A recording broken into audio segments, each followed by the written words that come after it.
ప్రభునందు ప్రియులైన దేవుని పిల్లలందరికీ యేసుక్రీస్తు వారి పేరిట వందనాలు. మరొకసారి ఎలా ఉన్నారండి? అందరూ బాగున్నారా? దేవుడు మనలను బ్రతికించి ఉంచి కాపాడి తిరిగి తన వాక్యం దగ్గరకు చేర్చినందుకు దేవునికి ప్రభు అయిన యేసుక్రీస్తు వారి ద్వారా కృతజ్ఞతలు ధన్యవాదములు తెలియజేసుకుంటున్నాను. దేవుని పిల్లలారా, గత వారం మనం బైబిల్ నుండి ఒక మంచి అంశాన్ని ప్రారంభించాము. దాన్ని ఈరోజు పూర్తి చేద్దాము. ఓకే, క్రైస్తవులు శాస్త్రవేత్తలను హింసించారా? క్రైస్తవులు శాస్త్రవేత్తలను హింసించారా అనే పాఠాన్ని మనం ప్రారంభించాం. క్రైస్తవులు శాస్త్రవేత్తలను హింసించారు అనే విషయాన్ని గత వారం మనం కొద్ది భాగాన్ని చూసాం. శాస్త్రవేత్తలు అనగానే మనకు తెలుసు, అనేకమైన భౌతిక వస్తువుల విధానాలను, వాటి క్రమములను పరిశీలించేవాళ్ళు. భౌతిక వస్తువుల ధర్మాలను కనుగొనేవారు. అవి అంతరిక్షంలో ఉన్న వస్తువులు కావచ్చు, భూమి మీద ఉన్నటువంటి వస్తువులు కావచ్చు. వాటి కదలికలు, వాటి పనితీరు ఎలా ఉందో తెలుసుకుని చెప్పేవాళ్లే శాస్త్రవేత్తలు. క్రైస్తవులు అనగానే మనకు తెలుసు, క్రీస్తును ధరించుకున్న వాళ్ళు, క్రీస్తు వలన పునర్జన్మించిన వాళ్ళు, క్రీస్తులో తమ పాపములను కడుక్కున్న వాళ్ళు, క్రీస్తు లక్షణాలన్నిటినీ, క్రీస్తు విలువను సమాజానికి చాటి చెప్పవలసిన వాళ్ళు. అలా చాటి చెప్పడంలో అవసరమైతే తమ ప్రాణాలను సహితము తృణప్రాయంగా త్యజించడానికి సిద్ధమైన వాళ్లే క్రైస్తవులు అనేది మనకు తెలుసు. అయితే మనం చూస్తున్నటువంటి ఈ పాఠ్యాంశంలో గొప్ప మనసు కలిగినటువంటి క్రైస్తవులు శాస్త్రవేత్తలను హింసించారా అన్నది. ఇంచుమించు 15-16 ఆ శతాబ్దాలలో క్రైస్తవులు మూర్ఖంగా వ్యవహరించటము, అజ్ఞానంతో ప్రవర్తించటము, కొంతమంది శాస్త్రవేత్తలను మూఢనమ్మకాలతో హింసించి చంపడము వంటి వాటిని మనం చూసాం నిన్న. దేవుని పిల్లలారా, బైబిల్పై సరైన అవగాహన లేని వాళ్ళు తాము ఏర్పాటు చేసుకున్నటువంటి ఆచారాలు, పద్ధతులు, సంప్రదాయాలే వాస్తవాలు, అవి తప్ప ఇహ దేవుని వాక్యమునకు కూడా ఎంతమాత్రము విలువ ఇవ్వవలసిన అవసరం లేదు అని భావించే వాళ్ళు ఛాందసవాదులుగా పరిగణించబడతారు అనే విషయాన్ని మనం తెలుసుకున్నాం. ఈ ఛాందసవాదం అనేది తాము నమ్మినదే కరెక్ట్, మరొకరిది ఎంతమాత్రము సత్యము కావడానికి వీలు లేదు అని మూర్ఖంగాను అజ్ఞానంగాను వాదించేది. దీనినే మౌఢ్యము అంటారు. కాస్త లోతుల్లోనికి వెళ్లి దీని గురించి మనం పరిశీలిస్తే మతమౌఢ్యము, మత ఛాందసవాదము అని చెప్పవచ్చు. మరి క్రైస్తవులు శాస్త్రవేత్తలను హింసించారా అని ఆలోచించినప్పుడు క్రైస్తవులు ఏమన్నా మత ఛాందసవాదులా అని మనం పరిశీలిస్తే, వాక్యమును అర్థం చేసుకొనని, దేవుని మనస్సును తెలుసుకోలేని, బైబిల్ సరిగా చదవని క్రైస్తవులందరూ ఒక విధంగా చూస్తే మత ఛాందసవాదులే అని చెప్పక తప్పదు. ఇది చాలా బాధాకరమైన మాట. ఎందుకంటే ఈ మత ఛాందసవాదము అనేది మనం ఉగ్రవాద కార్యకలాపాలకు ఆపాదిస్తూ ఉంటాము ఈ పదాన్ని.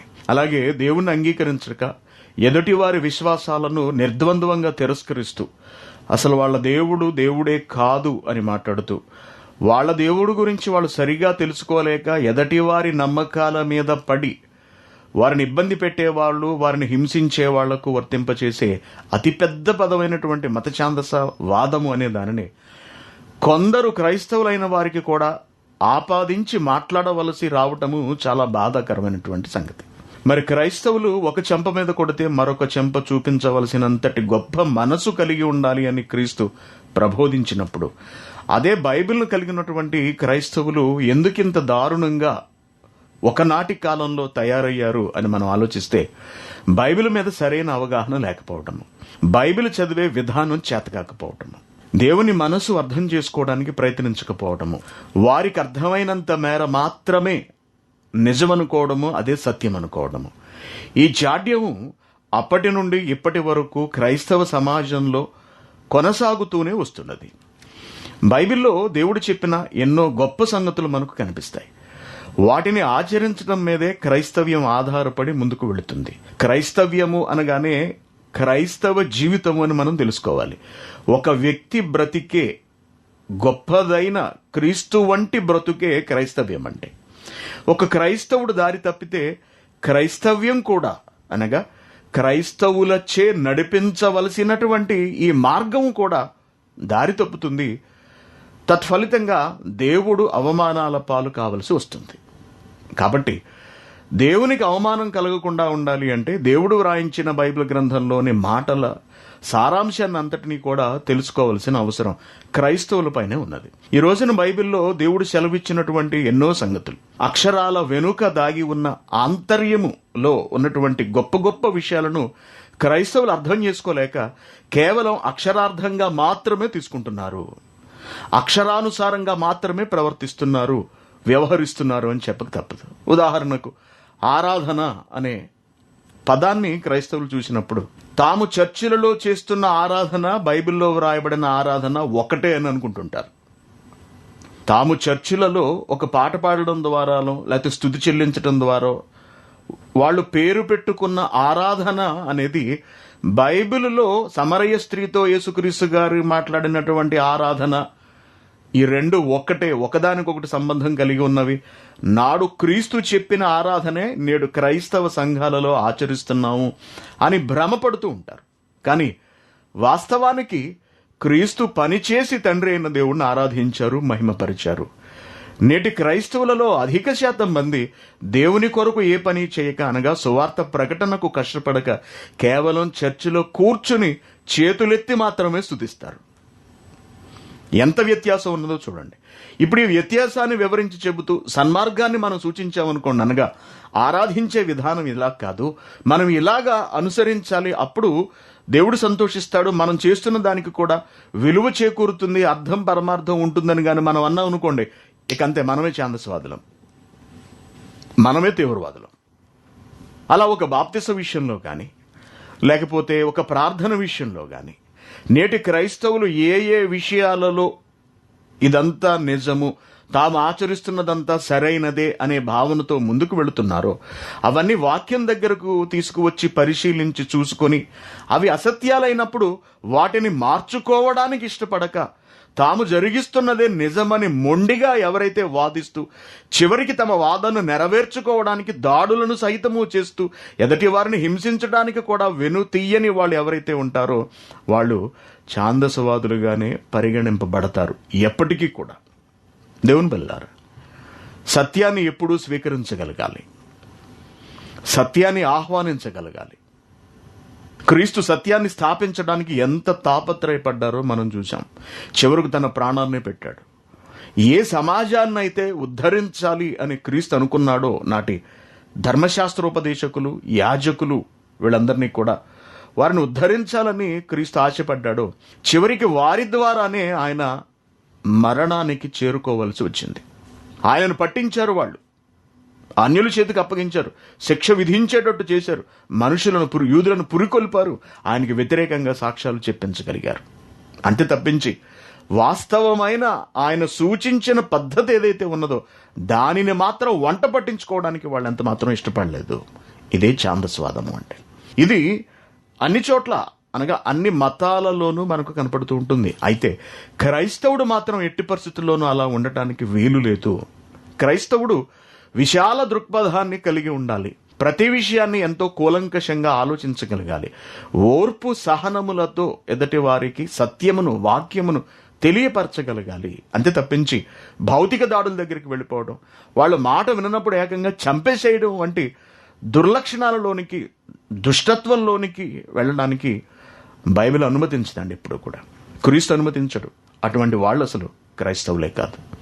దేవుని పిల్లలారా, బైబిల్ చదివిన కొందరు బైబిల్లో చెప్పబడిన మాటలను ఆధారం చేసుకుని అనేక పరిశోధనలు చేసి గొప్ప శాస్త్రవేత్తలుగా ఈ ప్రపంచంలో పేరు గడించారు.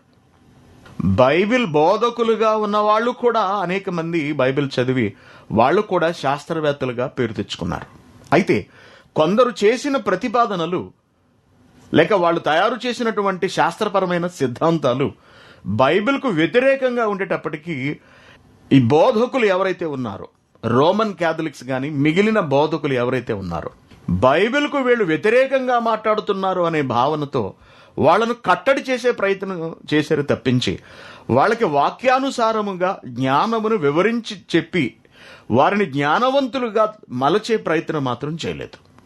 గెలిలియో అనే ఒక గొప్ప శాస్త్రవేత్త గురించి మనకు తెలుసు. అతడు టెలిస్కోప్ను కనిపెట్టి ఎన్నో గొప్ప విషయాలను అంతరిక్షం నుండి మానవులకు తెలియజేశాడు. అతడు సూర్యకేంద్ర సిద్ధాంతాన్ని నమ్మాడు. సూర్యకేంద్ర సిద్ధాంతం. అలాగే మరొక శాస్త్రవేత్తను కూడా మనం చూసినప్పుడు అతడు జోర్డానో బ్రూనో అనే ఇటాలియన్ శాస్త్రవేత్త. అతడు కూడా సూర్యకేంద్ర సిద్ధాంతాన్ని నమ్మాడు. అనగా బైబిల్లో చెప్పబడినట్టుగా భూమి కదలకుండా పునాదుల మీద స్థిరపరచబడి ఉన్నది అనే మాటను వాళ్ళు వ్యతిరేకిస్తూ, లేదు భూమి కదులుతోంది, భూమి సూర్యుడు చుట్టూ తిరుగుతోంది అనే సంగతిని వాళ్ళు చెప్పినప్పుడు బైబిల్ కలిగినటువంటి బోధక ప్రపంచం వారిని అంగీకరించక వారి సిద్ధాంతాన్ని తొక్కిపట్టే ప్రయత్నం చేసింది. వారు తమ రచనలు అనగా తమ పరిశోధనా పత్రాన్ని ప్రపంచానికి సమర్పించకుండా ఉండాలి అని కఠినమైన ఆజ్ఞలు జారీ చేసింది. ఎవరైతే ఈ ఆజ్ఞలను ఖాతరు చెయ్యక తిరగబడి తాము నమ్మిన సిద్ధాంతాన్ని లేక తమ పరిశోధనను ఈ ప్రపంచానికి తెలియపరచాలని ప్రయత్నించారో వారిని జైలు పాలు చేసి చిత్రహింసలు పెట్టి చంపివేసింది. ఇలా జరిగించింది ఎవరో కాదండి, నాడు క్రైస్తవులుగా చలామణి అయిన వారే. దేవుని పిల్లలారా, ఇలా ఒక వ్యక్తిని హింసించి బాధించి చావు వరకు తీసుకెళ్లడం అది క్రైస్తవ్యం అవుతుందా? ఇలా చెయ్యమని క్రీస్తు చెప్పాడా? వాక్యమును ప్రకటించమన్నాడా? ఎదటివాడిని మాట వినకపోతే చంపమని క్రీస్తు ఏమైనా బోధించాడా? లేదండి, లేదు. ఎంత మాత్రం క్రీస్తు అలా చెప్పలేదు. నీ పొరుగువానిని కాపాడుకోవడానికి, నీ సహోదరునైన వాడిని నువ్వు సంరక్షించుకోవడానికి అవసరమైతే నీ ప్రాణం పెట్టు అన్న బైబిల్ బోధలు మనకు కళ్ళ ముందు కనబడుతున్నప్పుడు ఆనాడు ఆ మత బోధకులు చేసిన దానిని ఎలా సమర్థించగలం? ఎదుటివాడిని చంపేవాడు వాడు క్రైస్తవుడే కాదు అసలు. ఎంత మాత్రం క్రీస్తు లక్షణాలు వాడిలో ఎంత మాత్రము లేవు అని మనందరం తెలుసుకోవాలి. దేవుని పిల్లారా, ఇంతకీ శాస్త్రవేత్తలను నాటి క్రైస్తవులు హింసించి చంపడానికి గల కారణాలు ఏమిటి అని మనం చూసినప్పుడు వాళ్ళు సూర్యకేంద్ర సిద్ధాంతాన్ని ప్రతిపాదించటం. అనగా ఈ విశ్వం అంతా కూడా సూర్యుడిని కేంద్రంగా చేసుకుని తిరుగుతున్నది. భూమికి కూడా కేంద్ర స్థానము సూర్యుడే. భూమి సూర్యుని చుట్టూ తిరుగుతున్నది అనే మాటను వాళ్ళు చెప్పినప్పుడు బైబిల్లోని మాటను వారి పరిశోధన వ్యతిరేకిస్తోంది అనే ఉద్దేశంతో ఈ మత బోధకులు వాళ్ళను నిందించారు. ఆ వచనం ఏమిటన్నది మనం చూసినప్పుడు కీర్తన గ్రంథము 104వ అధ్యాయము 5వ వచనం.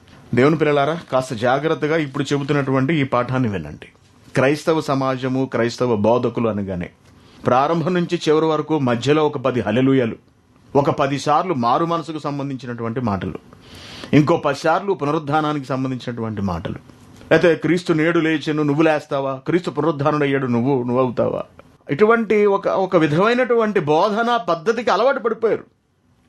లేక బైబిల్ బోధలో అంటే నిత్యము ఆశీర్వాదాల గురించి చెప్పడం, నిత్యము దశంభాగాల గురించి చెప్పడం, లేకపోతే ఎప్పుడు చూసినా పొట్టి చక్కయ్య చేసిన పనులు చెప్పడం, లేకపోతే 5 రొట్టెలు 2 చేపలు. క్రైస్తవ్యం అంతా వీటినే చెప్పుకుంటూ వెళుతోంది. ఇహ అవే చెప్పాలి అనుకుంటుంటారు చాలామంది. కొన్ని సందర్భాల్లో మన సంఘానికి వచ్చినప్పుడు నేను ఒకసారి మెహబూబాలో వాక్యం చెబుతుండగా అంతవరకు చాలా శ్రద్ధగా విన్న ఒక వ్యక్తి, అనగా ఒక 2-3 వారాల నుంచి వస్తున్నాడు. నిజంగా మీ మాటలు వింటుంటే నాకు చాలా ఆనందంగా ఉందండి, మీ వాక్యాలు నన్ను ఆలోచింపచేస్తున్నాయండి అంటూ చాలా మాటలు మాట్లాడిన వాడు ఉపవాసం గురించిన వివరణ నేను ఇస్తూ వెళుతూ ఉంటే అసలు అతడు బైబిల్ తీసి చూడలేకపోతున్నాడు. ఎందుకంటే ప్రపంచ క్రైస్తవులందరూ ప్రతి నెల ఒక వారంలోనో లేకపోతే వీలైనప్పుడు ఉపవాస ప్రార్థనలు చేస్తూ తప్పనిసరిగా భక్తి జీవితాన్ని కొనసాగించాలి అని బోధిస్తూ ఉంటారు. ప్రతి సంఘంలోనూ ఉపవాస ప్రార్థన లేకుండా ఉండదు. అసలు ప్రతి సంఘంలోనూ ఉపవాస ప్రార్థన ఉంటుంది. దాని ఆవశ్యకత, దాని విలువ, దాన్ని ఎలా పాటించాలి, దాన్ని ఆచరించిన వాళ్ళు, ఉపవాస ప్రార్థన చేసిన వాళ్ళు ఎన్ని గొప్ప అద్భుతాలు చేయగలిగారు, వాళ్ళ జీవితంలో ఎటువంటి మేళ్లు జరిగాయి, ఇవన్నీ రెగ్యులర్గా చెప్పుకుంటూ వెళుతూ ఉంటారు. ఎప్పుడైతే అసలు ఉపవాసం అంటే ఏమిటి, దేనిని దేవుడు ఉపవాసముగా పరిగణిస్తున్నాడు, దాన్ని ఎలా ఆచరించమంటాడు అన్నది వాక్యానుసారంగా నేను వివరించి చెబుతున్నప్పుడు అతడు అప్పటి వరకు విన్నదానికి అది వ్యతిరేకంగా కనపడింది. అతడు ఉపవాసం గురించి అప్పటి వరకు ఏర్పరచుకున్న అభిప్రాయాలకు నేను చెబుతున్నది వ్యతిరేకంగా కనపడేటప్పటికీ అతడు బైబిల్ చూడటం మానేశాడండి. బైబిల్ తెరవట్లేదు, అసలు కూర్చుని అలా మూసేసి చూస్తున్నాడు అంతే. బైబిల్ ఎందుకు తెరవట్లేదు? బైబిల్లో ఉన్నవి నేను రాసిన మాటలు కాదు, నేను చెప్పిన మాటలు కాదు, సాక్షాత్తు దేవుడు ఉపవాసము అనే దాని మీద వెలుగుచ్చిన అభిప్రాయాలు. అంటే దేవుని అభిప్రాయాలు చదవడానికి కూడా నీకు ఇష్టం లేదన్నమాట. నువ్వు అనుకున్నదే చెప్పాలన్నమాట. అతడు ఏదైతే ఆశించాడో నేను అదే చెప్పాలి. ఇలా తయారైపోయాయండి క్రైస్తవ బోధలు, క్రైస్తవ భక్తులు కూడా ఇలా తయారైపోయారు. మనుషులకు నచ్చేదే చెప్పాలి ఎప్పుడూ కూడా. వారు అనుకుంటున్నదే చెప్పాలి. ఆశీర్వాదాల గురించే చెప్పాలి, దీవెనల గురించే చెప్పాలి, అద్భుతాల గురించే చెప్పాలి, స్వస్థతల గురించే చెప్పాలి. చిన్నప్పటి నుంచి చెప్పుకుంటున్నాం, వేల సంవత్సరాలైంది. ఇక బైబిల్ అంతా ఈ 4-5 పాయింట్లైనా ఉంటా? బైబిల్లో జ్ఞానం లేదా? ఒక కళాశాలకు మనం వెళ్ళినప్పుడు ఎన్నో పుస్తకాలు ఉంటాయి, ఎన్నో సబ్జెక్ట్స్ ఉంటాయి. 1వ తరగతిలో నేర్చుకున్న ఏబిసిడీలే ఎంఏ వరకు చదవం కదండి. అప్పుడు కూడా దిద్దుతూ ఉంటామా? దిద్దమే. చిన్నప్పుడు పసి వయసులో చదివిన ఏబిసిడీలు 5వ తరగతికి వచ్చేటప్పటికి ఉండవు. వాటి మీద ఆధారపడి ఎన్నో కొత్త కొత్త విషయాలను చదువుతూ వెళ్ళిపోతాం. ఇక డిగ్రీలకు, పోస్ట్ గ్రాడ్యుయేషన్కి వెళ్ళేటప్పటికి కొత్త కొత్త జ్ఞానయుక్తమైన సంగతులు, లోతైన విశ్లేషణలు, వీటన్నిటిని నేర్చుకోవాల్సి ఉంటుంది. కానీ క్రైస్తవులు ఎక్కడ ఉండిపోయారంటే, క్రైస్తవులు కేవలం ఏబిసిడీల దగ్గరే ఉంటున్నారు. ఏ స్కూలుకి వెళ్ళినా, అంటే ఎంత వయసు వచ్చినా ఏ స్కూల్కి వెళ్ళినా ఆ ఏబిసిడీలే చెప్పాలని ఆశపడుతూ ఉంటారు. నో, అది అపరిపక్వతకు నిదర్శనము. నేర్చుకోవడానికి ఆసక్తి లేని మనుష్యుల మనస్తత్వాలకు నిర్వచనం. కాబట్టి దేవుని పిల్లారా, అలా ఉండకండి. బైబిల్లో మహాజ్ఞానం ఉన్నది. ఈ భూమి గురించి, ఈ పునాదుల గురించి, లేకపోతే వీటన్నిటి గురించి మనం తెలుసుకోవాల్సిన అవసరం ఉందండి. ఈ సూర్యకేంద్ర సిద్ధాంతము, ఈ భూకేంద్ర సిద్ధాంతము, వీటన్నిటి గురించి మనం ఎందుకు పట్టించుకోవాలండి? మన విశ్వాసము, మన భక్తి జీవితము, లేకపోతే మన ప్రార్థన, ఇవి ఉంటే సరిపోతాయి కదండి. ఇదే కదండి క్రైస్తవ్యం అంటే. వీటి గురించి బైబిల్లో ఎక్కడ ఉందని బహుశా మీరు అనుకుంటున్నారేమో. కాదండి. భూమి గురించి దేవుడు రాయించాడు అంటే దేవుడు దాని గురించిన సమాచారం నీకు నేర్పించాలని ఆశపడుతున్నాడు. సూర్యుడు గురించి రాయించాడు అంటే, భూమి పునాదుల గురించి రాయించాడు అంటే ఆయన ఊసిపోకేదో రాయలేదండి అక్కడ. మనం నేర్చుకోవాలి అని, మనం తెలుసుకోవాలి అని, తెలుసుకున్న దాన్ని ప్రకటించాలి అని ఆయన ఆలోచన, ఆయన అభిలాష. దేవుని పిల్లలారా, ఎంతసేపు ప్రభువుని నమ్మండి, క్రీస్తుని నమ్ముకోండి, క్రీస్తు రక్షకుడు అని సమాజంలోకి వెళితే నీ ప్రభువునే ఎందుకు నమ్మాలి అని అడుగుతారు. అప్పుడు ఏం చెబుతాం మనం సమాధానం? యేసు ప్రభు రక్షకుడు, ఆ సంగతి మనకు తెలుసు. ఎదటి వారికి యేసు ప్రభు రక్షకుడని ఎలా నిరూపించి చూపించగలం? ఈ శాస్త్ర ప్రపంచం చెబుతున్నటువంటి మాటలకు, ఈ శాస్త్ర ప్రపంచం నమ్ముతున్నటువంటి నేటి విషయాలను అనుసరిస్తున్నటువంటి ఈ ప్రపంచం, ఈ సమాజం అంతా కూడా క్రీస్తును నమ్మాలి అంటే శాస్త్ర ప్రపంచానికి సంబంధించిన మూలాలన్నీ ఎక్కడున్నవో, బైబిల్లో ఉన్నవో లేవో, ఉంటే ఏ విధంగా ఉన్నవి, ఎలా నేర్పిస్తున్నాడు దేవుడు అన్నదాన్ని ప్రతి క్రైస్తవుడు తెలుసుకోవాలి. నేర్చుకున్నది నేర్చుకున్నట్టుగానే ఉంటే దానివల్ల ప్రయోజనం ఏమున్నది చెప్పండి? మనం నేర్చుకున్నది నేర్చుకున్నట్టుగానే, అనగా మనం ఎక్కడ నుండి ప్రారంభించామో అక్కడే ఉండిపోతే ఏం ప్రయోజనం? ఒక మంచి మాట గతంలో మీకు చూపించాను ఒక ప్రసంగం సందర్భంలో. మళ్ళీ చూద్దాం మనం. హెబ్రీయులకు రాసిన పత్రిక 5వ అధ్యాయము 11వ వచనం.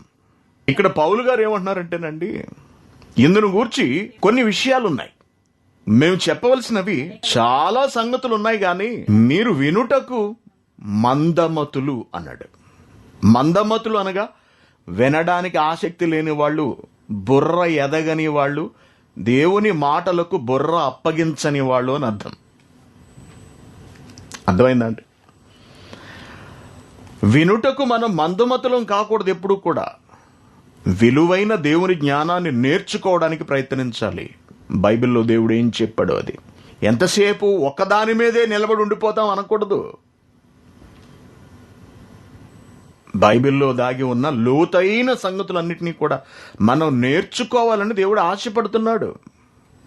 ఇక్కడ ఏమంటున్నాడంటే, ఇందును గూర్చి మేము చెప్పవలసినవి అనేక సంగతులున్నవి, గాని మీరు వినుటకు మందులైనందున వాటిని విషదపరుచుట కష్టము. ఎప్పుడు 2000 ఏళ్ల క్రితం మాట్లాడినటువంటి మాట. విషదపరుచుట కష్టం, ఎందుకంటే మీకు ప్రస్తుతానికి అంత శక్తి లేదు వినడానికి గాని అర్థం చేసుకోవడానికి గాని. కాలాన్ని బట్టి చూస్తే మీరు బోధకులుగా ఉండవలసిన వారై ఉండగా దేవోక్తులలోని మొదటి మూలపాఠాలే మీకు మరలా మరలా మరలా మరలా బోధింపవలసి వస్తోంది అన్నాడు నాటి కాలంలో పౌలు గారు. ఈ మరలా మరలా అవే బోధించటం అనేది ఇప్పటి వరకు కొనసాగుతూనే వస్తుంది తప్పించి బైబిల్లో దాగి ఉన్న మిగిలిన అపార జ్ఞానం నేర్చుకోవడానికి క్రైస్తవులు ఇష్టపడటం లేదు. కానీ నేర్చుకోవాలి, ప్రతి మాటను బైబిల్ నుండి నేర్చుకోవాలి అని దేవుడు చెబుతున్నాడు. దేవుడు రాయించాడు అంటే అది మన ఆత్మీయ జీవితానికి ఎంతో అవసరము, మన భక్తి జీవితానికి ఎంతో అవసరము, మన విశ్వాస జీవితానికి ఎంతో అవసరము అని తెలుసుకోండి. అంతే తప్పించి ఏదో సైన్స్కి సంబంధించిన విషయాలు చెబుతున్నారు, ఇవి మాకెందుకులేండి అని దయచేసి ఎవరు అశ్రద్ధ చూపించకండి. మన దేవుణ్ణి ఇతర సమాజానికి బయలుపరచటానికి, దేవుని విలువను, దేవుని గొప్పతనాన్ని తెలియచెప్పటానికి ఈ శాస్త్ర సంబంధమైన విషయాలు వేటినైతే దేవుడు వ్రాయించాడో వాటన్నిటినీ మనం నేర్చుకుని సమాజానికి చెప్పడం ఎంతో ఎంతో అవసరము. కాబట్టి శ్రద్ధగా వినండి. Very good. శాస్త్రవేత్తలను ఈ క్రైస్తవులు, నాటి క్రైస్తవులు, ఛాందసవాద క్రైస్తవులు హింసించడానికి గల కారణాలను మనం చూసినప్పుడు భూమి కదలదు అన్నది ఈ క్రైస్తవ బోధకుల నమ్మకము, సిద్ధాంతము. దేనిపై ఆధారపడి వీళ్ళ మాట మాట్లాడుతున్నారు, శాస్త్రవేత్తలను ఎదిరించారు అంటే కీర్తన గ్రంథము 104వ అధ్యాయము 5వ వచనం, భూమి ఎన్నటికీ నీ కదలకుండునట్లు ఆయన దానిని పునాదుల మీద స్థిరపరిచెను అంటున్నాడు. భూమి ఎన్నటికీ నీ కదలకుండునట్లు ఆయన దానిని పునాదుల మీద స్థిరపరిచెను. బాగుంది. ఇక్కడ దేవుడు చాలా స్పష్టంగా చెబుతున్నాడు ఏంటంటే, పునాది వేసి దాని మీద భూమిని వేశాను నేను, కాబట్టి ఇక అసలు భూమి కదిలే అవకాశమే లేదు. అంతే కదండి. ఇప్పుడు మీ ఇల్లు కదులుతుందండి, మీ ఇల్లు తిరుగుతుందండి అని ఎవడన్నా అన్నాడు అనుకోండి, మనతో ఎలా ఉంటుందండి? మీ ఇల్లు కదిలి ఎక్కడికో వెళుతోందండి, మీ ఇల్లు తిరుగుతుందండి అన్నాడు అనుకోండి, ఎవరన్నా ఇల్లు తిరగటం ఏమిటండి అంటాం మనం. మీ ఇల్లు మరొక ఇల్లు చుట్టూ తిరుగుతుందండి అన్నారు అనుకోండి, ఇల్లు మరొక ఇల్లు చుట్టూ ఎందుకు తిరుగుతుందండి అంటాం. దేనివల్ల అంటాం? మనం బలమైన పునాది వేశాము, అసలు అది కదలడానికి ఎటువంటి అవకాశము లేదు కాబట్టి ఇల్లు కదలడం ఏమిటి అంటాం. దేనిని బట్టి? పునాదిని బట్టి. Very good. ఇక్కడ దేవుడు ఏం రాయించాడు? భూమి అసలు ఎన్నటికీ కదలకుండునట్లు ఆయన దానిని పునాదుల మీద స్థిరపరిచెను. చాలా కరెక్ట్గా చెప్పాడు. ఎప్పటికీ కదలకుండా ఉండడం కోసం పునాది మీద నేను దాన్ని వేయించాను అన్నప్పుడు ఈ శాస్త్రవేత్తలు అంతరిక్ష పరిశోధనలు చేసి భూమి కదులుతున్నది అని చెబితే మరి సహజంగానే దీన్ని నమ్ముతున్న వాళ్ళకి కోపం వచ్చింది. అందుకే ఆ శాస్త్రవేత్తలను వాళ్ళు బాధ పెట్టారు. మరి ఇక్కడ వ్రాయబడినట్టుగా భూమికి పునాదులు ఉన్నవా అంటే ఎస్ ఉన్నవి. భూమికి పునాదులుగా పర్వతాలు ఉన్నవి అని మనం చూసాం. భూమికి పునాదులుగా జలములు ఉన్నవి, సముద్రములు ఉన్నవి అని మనం చూసాం. సముద్రపు అలలు భూమికి పునాదిగా కూడా దేవుడు ఉంచాడు అనే సంగతిని మనం చూసాం. కొండలు, పర్వతాలు, ఎత్తైన స్థలాలు ఇవన్నీ భూమి మీద ఎందుకున్నవి అంటే భూమిని బ్యాలెన్స్ చేయటానికి దేవుడు పెట్టాడు. బ్యాలెన్స్, నిలిపి ఉంచడానికి. భూభ్రమణాన్ని మనం పరిశీలించినప్పుడు నిన్న మీరు చూశారు, గత వారం భూమి కొంచెం అలా వంగి తిరుగుతుంది. మీరు చూశారా అండి? నిటారుగా ఇలా నిలబడి కాకుండా కాస్త అలా బెండ్ అయి తిరుగుతుంది. అలా వంగి తిరగడానికి గల కారణం ఏమిటి? ఎందుకు వంగాలి?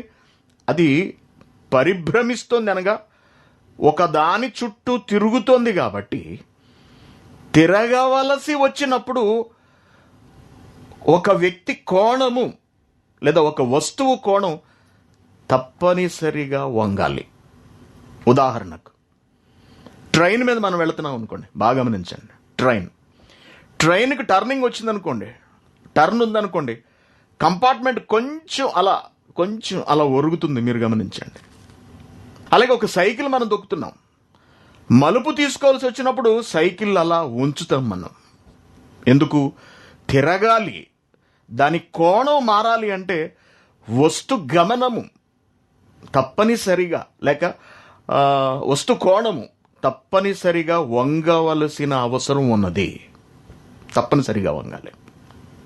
అందుకే భూమి తిరుగుతోంది కాబట్టి, పరిభ్రమిస్తోంది కాబట్టి, దేని చుట్టూ? సూర్యుడు చుట్టూ పరిభ్రమిస్తోంది కాబట్టి అది అలా చాలా జాగ్రత్తగా వంగి శూన్యంలో పరిభ్రమిస్తుంది. మళ్ళీ శూన్యం అంటే మీ అందరికీ తెలుసు, వాతావరణము లేని ప్రాంతమునే శూన్యము అంటారు, వాక్యూమ్ అంటారు దాన్ని, అనగా ఖాళీ ప్రదేశము.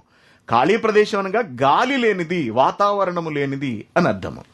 చూడండి, ఒక మంచి మాట, యోబు గ్రంథము 26వ అధ్యాయము 7వ వచనం.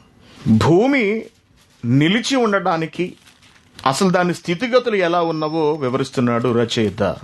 శూన్య మండలము పైని ఉత్తర దిక్కునున్న ఆకాశ విశాలమును ఆయన పరచెను, శూన్యము పైని భూమిని వేలాడ చేసెను అంటున్నాడు. శూన్యము పైని అంటున్నాడు, అనగా శూన్యములో, శూన్యము నందు అని, శూన్యము నందు దేవుడు ఏం చేశాట? భూమిని వేలాడ చేసాను. భూమి తిరగడాన్ని మనం ఎన్నోసార్లు చూసాం శాటిలైట్ వీడియోల ద్వారా. భూమి వేలాడుతోంది అని దేవుడు చెబుతున్నాడు. భూమిని వేలాడగట్టినట్టుగా మనకెక్కడ ఆధారాలు కనపట్లేదు. అంటే మరి భూమి వేలాడుతోంది అని మనం ఎలా చెప్పగలం? శూన్యంలో నిలబడి ఉండటమే భూమి వేలాడడం అండి. ఇప్పుడు ఉయ్యాలను మనం వేలాడగడతాం. ఈ ఉయ్యాలకు పునాది ఎక్కడుంటుంది? పైన ఉంటుంది. దేవుడు భూమికి పునాది వేసినప్పుడు చాలా చోట్ల భూమిలోనే లేక భూమి పైననే పునాదులను దేవుడు పెట్టాడు. మనం ఇల్లు కట్టుకున్నప్పుడు పునాది భూమి లోపలికి తీసుకువెళ్తాం, మన ఇంటి కింద ఉంటుంది పునాది. కానీ దేవుడు తన పునాదులలో, తన జ్ఞానమునకు సంబంధించినటువంటి పునాదులలో, మానవ జ్ఞానమునకు మించిన అసాధారణ జ్ఞానాన్ని దేవుడు కలిగిన వాడు కాబట్టి ఆయన భూమికి పునాది పర్వతాలలో వేశాడు. పర్వతాలలో, నీళ్ల మీద వేశాడు పునాది. అనగా భూమి కదలకుండా నిలిచి ఉండటానికి నీరు ఒక కారణము, పర్వతములు ఒక కారణము. మరి ఇప్పుడు మీకు ఒక డౌట్ రావాలి, అదేంటండి? భూమి ఎన్నటికీ కదలకుండానట్లు దేవుడు ఈ పునాదులు వేస్తే మరి శాస్త్రవేత్తలు కదులుతుందని చెబుతున్నారు. మనం కూడా శాటిలైట్ పిక్చర్స్ అవి చూసినప్పుడు, శాటిలైట్ వీడియోలు చూసినప్పుడు భూమి కదులుతున్నది కదా అనే ఒక అనుమానం మనందరికీ వచ్చి తీరాలి. ఆలోచించండి, మరి భూమి కదులుతుంది కదా అనే ప్రశ్న రావాలి.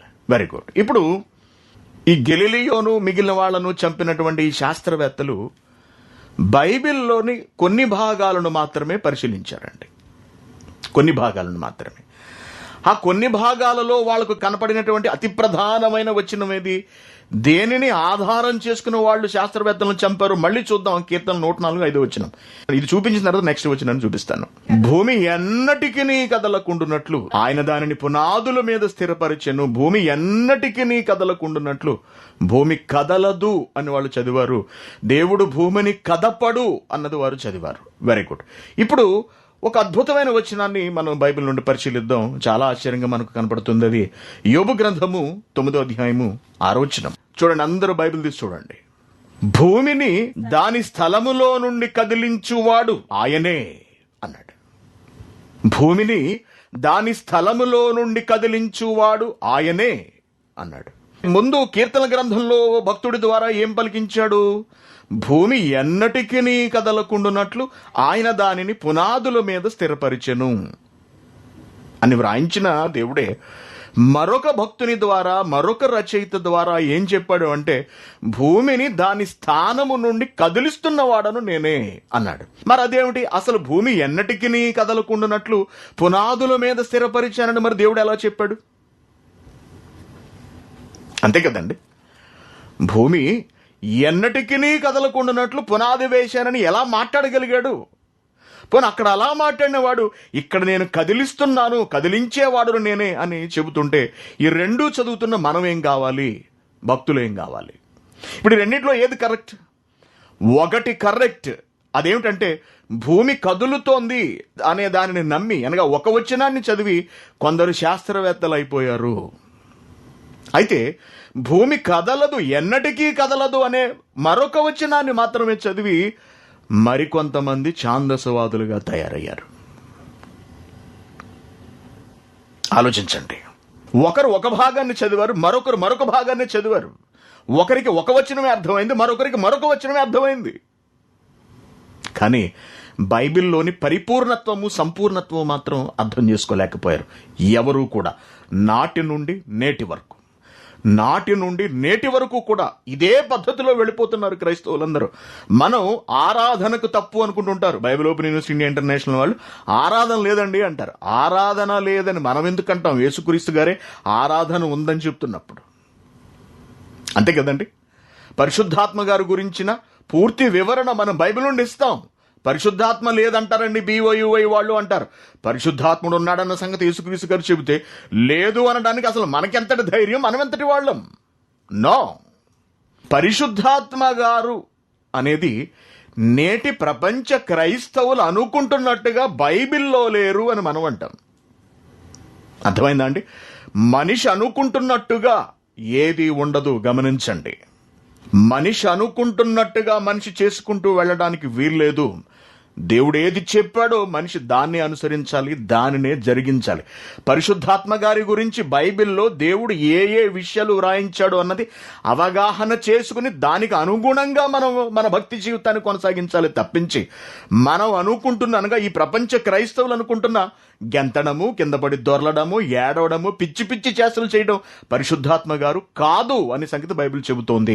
ఇది చెబితే మనం పరిశుద్ధాత్మనే లేదంటున్నాము అని చెప్పి మన మీద ఒక నింద వేస్తుంది ప్రపంచం. బైబిల్ అంతటినీ పరిగణలోనికి తీసుకోవాలి. ఏ ఒక్క వచనం మీదో నిలబడిపోవడానికి వీల్లేదు. దేవుని పిల్లారా, ఇప్పుడు భూమి కదులుతుంది అని దేవుడే చెప్పాడు. భూమి కదలకుండా పునాదులు వేసి దాన్ని నేను స్థిరపరిచాను అని కూడా దేవుడు చెప్పాడు. ఈ రెండు బైబిల్లోనే ఉన్నాయి. ఇప్పుడు భూమి కదులుతున్నదా, కదలటం లేదా? కదులుతుందని చెప్పిన శాస్త్రవేత్తలు కరెక్టా? కదలటం లేదన్నటువంటి బైబిల్ చదివినటువంటి ఆనాటి ఆ మత బోధకులు కరెక్టా? ఎవరి అభిప్రాయం నిజమైనది, సరైనది అని మనం పరిశీలిస్తే, దేవుడు భూమికి పునాది వేశాడు. పునాది ఎందుకు వేశాడు? పునాది ఎందుకు వేస్తాం మనం? పునాది ఎందుకంటే ఏదైనా ఒక బలీయమైనది తాకినప్పుడు కానీ, ఒక బరువైనది ఏదైనా మనం కట్టిన నిర్మాణం మీద పెట్టినప్పుడు కానీ అది కుప్పకూలిపోకుండా ఉండడం కొరకు పునాది బలంగా వేస్తాము. అనగా కదిలిపోకూడదు. ఎంత బలమైన తాకిడి వచ్చినా కదిలిపోవడానికి వీల్లేదు. ఏం కదలకూడదు? మొత్తం వ్యవస్థ, నిర్మాణం కదిలిపోకూడదు. నిర్మాణం కదిలిపోకుండా ఉండాలి అంటే, ఎక్కడికక్కడ విడిపోకుండా ఉండాలి అంటే దానికి పునాది వేయటం చాలా చాలా అవసరము. దానికి వేసినటువంటి పునాది మీదే దాని గమనము, దాని నాణ్యత, దాని మన్నిక ఇవన్నీ కూడా ఆధారపడి ఉంటాయి. దేవుని పిల్లారా, దేవుడు భూమి కదిలిపోకుండా ఉండు నిమిత్తము పునాది వేశాడు. అలా అని దేవుడు భూమిని కదలకుండా, కదపకుండా ఉంచేయలేదండి. భూమిని కదుపుతున్నాడు. కదుపుతున్నాడని మనం ఎలా చెప్పగలం?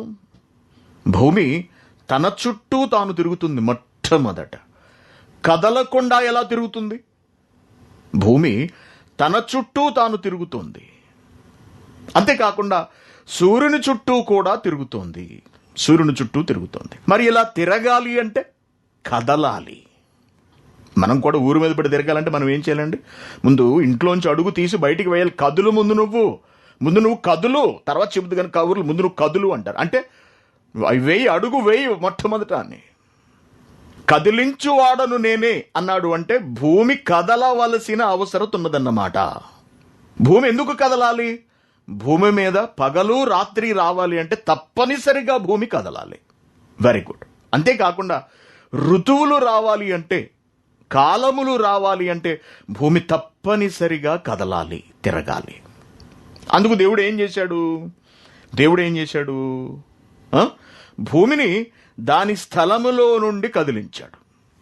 భూమిని దాని స్థలము, భూమి ఉన్నటువంటి స్థలం ఏది? శూన్యమండలం. ఈ శూన్యము నుండి దేవుడు ఏం చేశాడంటే భూమికి కదలిక ఇచ్చాడు. భూమి తిరగటం మొదలుపెట్టింది. Very good.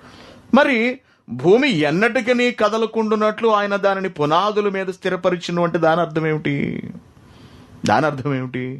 ఎస్, భూమి ఎన్నటికీ కదలదు. భూమి ఎన్నటికీ కదలదు, కానీ భూమి కదిలి వెళుతూ ఉంటుంది. అర్థమవుతుంది కదండి. భూమి కదిలి వెళుతూ ఉంటుంది, కానీ భూమి ఎన్నటికీ కదిలింపబడదు. ఒక ట్రైన్ ఉంది.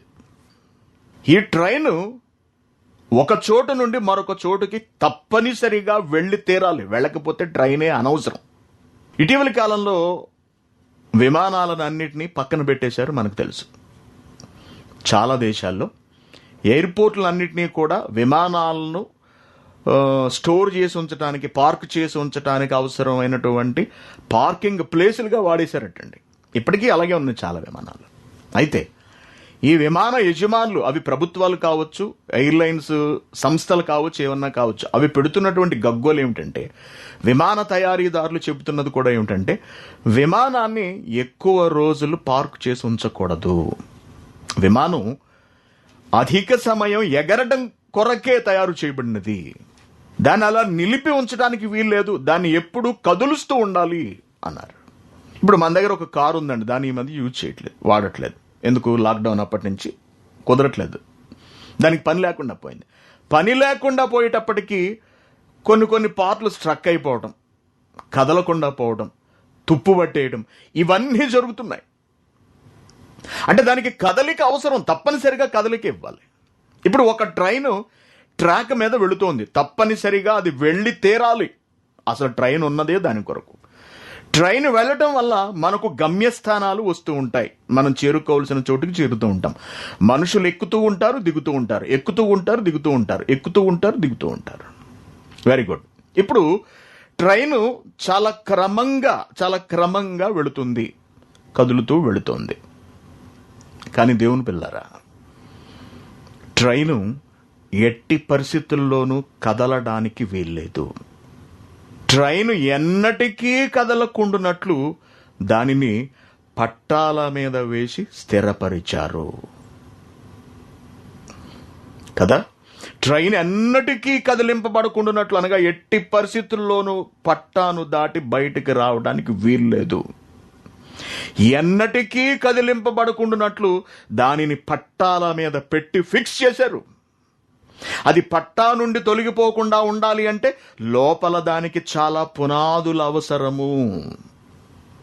అసలు ట్రైన్కి పునాదే పట్టా, మరియు ట్రైన్ దాని భోగీలు లేకపోతే దాని ఇంజిను, దాని లోపల ఉంచినటువంటి టన్నుల కొలది బరువు ఏం చేస్తుందంటే, అది దాని పునాది నుండి లేదా దానికి వేసినటువంటి పునాది నుండి తప్పిపోకుండా కాపాడుతూ ఉంటుంది. మీరు గమనించండి, ట్రైన్ పట్టాలు తప్పినప్పుడు భోగీలు ఎగురుకుంటూ వెళ్ళిపోవు, పక్కకు దొరుకుతాయి. కారణం ఏంటో తెలుసా అండి? దాని వేగానికి ఒకటికొకటి గుద్దుకుని ఇలా పైకి లేస్తాయేమో తప్పించి పల్టీలు కొడుతూ వెళ్ళవు. కారణం ఏంటో తెలుసా అండి? దానిలో ఉంచినటువంటి 100 టన్నుల బరువు. మన మామూలు కంపార్ట్మెంట్లు మనం చూసినప్పుడు కింద మొత్తం సిమెంట్తో గచ్చు చేసి ఉంటుంది, మీరు గమనించండి సార్. కారణం ఏంటో తెలుసా? అది పట్టా మించి ఎట్టి పరిస్థితుల్లో నువ్వు కిందకి దిగడానికి వీల్లేదు. Very good. ఇప్పుడు ట్రైన్ ఎన్నటికీ కదలకుండానట్లు దాన్ని పట్టాల మీద వేసి స్థిరపరిచాం మనం. అయితే ట్రైన్ కదులుతున్నదా లేదా, అనగా రైలు పరిగెడుతోందా లేదా? రైలు పరిగెడుతుంది. 120 కిలోమీటర్లు, 160 కిలోమీటర్ల స్పీడ్తో వెళ్లే ట్రైన్స్ కూడా ఇండియాలో ఉన్నాయి. అది అంత వేగంతో వెళ్ళినా, అంత వేగంతో ప్రయాణం చేసినా ఎట్టి పరిస్థితుల్లోనూ అది పునాదుల మించి కదలటం లేదు. అర్థమైంది కదండి? మీకు అర్థం అవుతుందా లేదా? Very good. ఇది మీకు అర్థమైతే దేవుడు భూమి ఎన్నటికీ కదిలింపబడకుండునట్లు, ఎన్నటికీ కదలకుండునట్లు దానిని పునాదుల మీద స్థిరపరిచాడు. కదలకూడదు. ఎందుకు కదిలిపోకూడదు? ఇది ప్రశ్న.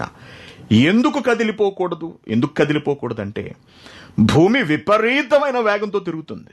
ఎంత వేగంతో తిరుగుతుంది? ఒక గంటకు 1,11,000 చిల్లర కిలోమీటర్ల స్పీడ్తో భూమి తిరుగుతుందంటే, తన చుట్టూ తాను తిరుగుతూ ఉంటుంది. ఒక గంటకు 1,14,000 అనుకోండి, ఇంచుమించుగా 1,14,000, 11,000 మొత్తానికి అంత వేగంతో భూమి తిరుగుతుంది, విపరీతమైన వేగం అది.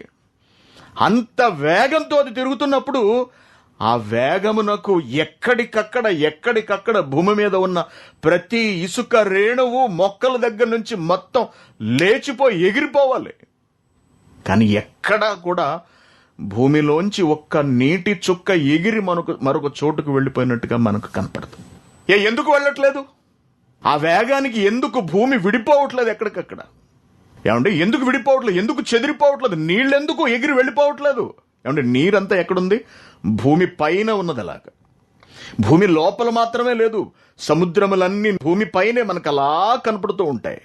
మరి ఇంత వేగానికి అవి ఎగిరి వెళ్ళిపోవాలి కదా. మనం మోటార్ సైకిల్ మీద వెళ్తున్నప్పుడు, లేకపోతే మనం ట్రైన్లో వెళ్తున్నప్పుడు, బస్సులో వెళ్తున్నప్పుడు నీళ్లు బాటిల్ తీసుకుని నీటి చుక్కను అలా బయటకు వేసారండి, వేగానికి వెంటనే వెనక్కి వెళ్ళిపోతుంది అది. అలాగే సముద్రాలన్నీ కూడా వెళ్ళిపోవాలి, కానీ వెళ్ళలేదు. ఎందుకు వెళ్ళలేదు? వాటిని భూమికి పునాదిగా అంటిపెట్టి ఉంచాడు దేవుడు. విస్తారమైన జలములు భూమి మీద ఎందుకున్నవంటేనండి, మూడొంతుల నీరు ఈ భూమి మీద ఎందుకున్నదంటే, నీటిని అంతటినీ కూడా భూమి మనుగడ కొరకు దేవుడు పునాదిగా వేశాడు, కదిలింపబడిపోకుండా నిమిత్తం, ఆ వేగానికి కదిలిపోకుండా నిమిత్తం. ఇకపోతే భూమి కొంచెం వంగి తిరగాలి, ఎందుకంటే టర్న్ అవుతూ ఉంటుంది కాబట్టి, ఎప్పుడు కూడా టర్న్ అవుతూ సూర్యుడి చుట్టూ తిరుగుతూ ఉండాలి కాబట్టి తప్పనిసరిగా భూమి వంగి తిరగాలి. ఆ వేగానికి కూడా వంపు లేకపోతే చాలా కష్టమైపోతుంది కాబట్టి దేవుడు కొంచెం వంపు పెట్టాడు. మరి వంపు పెట్టినప్పుడు అటుగాని ఇటుగాని పూర్తిగా వంగిపోయే అవకాశం ఉంటుంది కదండి. అటుగాని ఇటుగాని పూర్తిగా వంగిపోయే అవకాశం ఉంటుంది. అందుకు దేవుడు ఏం చేశాడంటే భూమి మీద కొండలను పెట్టాడు, ఎత్తుగా పర్వతాలను. ఎందుకంటే భూమిని బ్యాలెన్స్ చేసి ఉంచడానికి, పట్టి ఉంచటానికి భూమి వీడిపోకుండా ఎక్కడికక్కడ భూ పదార్థం అంతా చెదిరిపోకుండా ఆ వేగానికి పునాదులుగా వేసి దీన్ని అంతటినీ కూడా అలా బంధించి అలా ఉంచాడండి. కాబట్టి పర్వతములు పునాదులు, నీరు జలములు పునాదులు, సముద్రపు అలలు పునాదులు, భూమికి పునాదుల మీద స్థిరపరిచాడు అన్ని కూడా, పునాదుల మీద స్థిరపరిచేశాడు అన్ని ఎక్కడికక్కడ.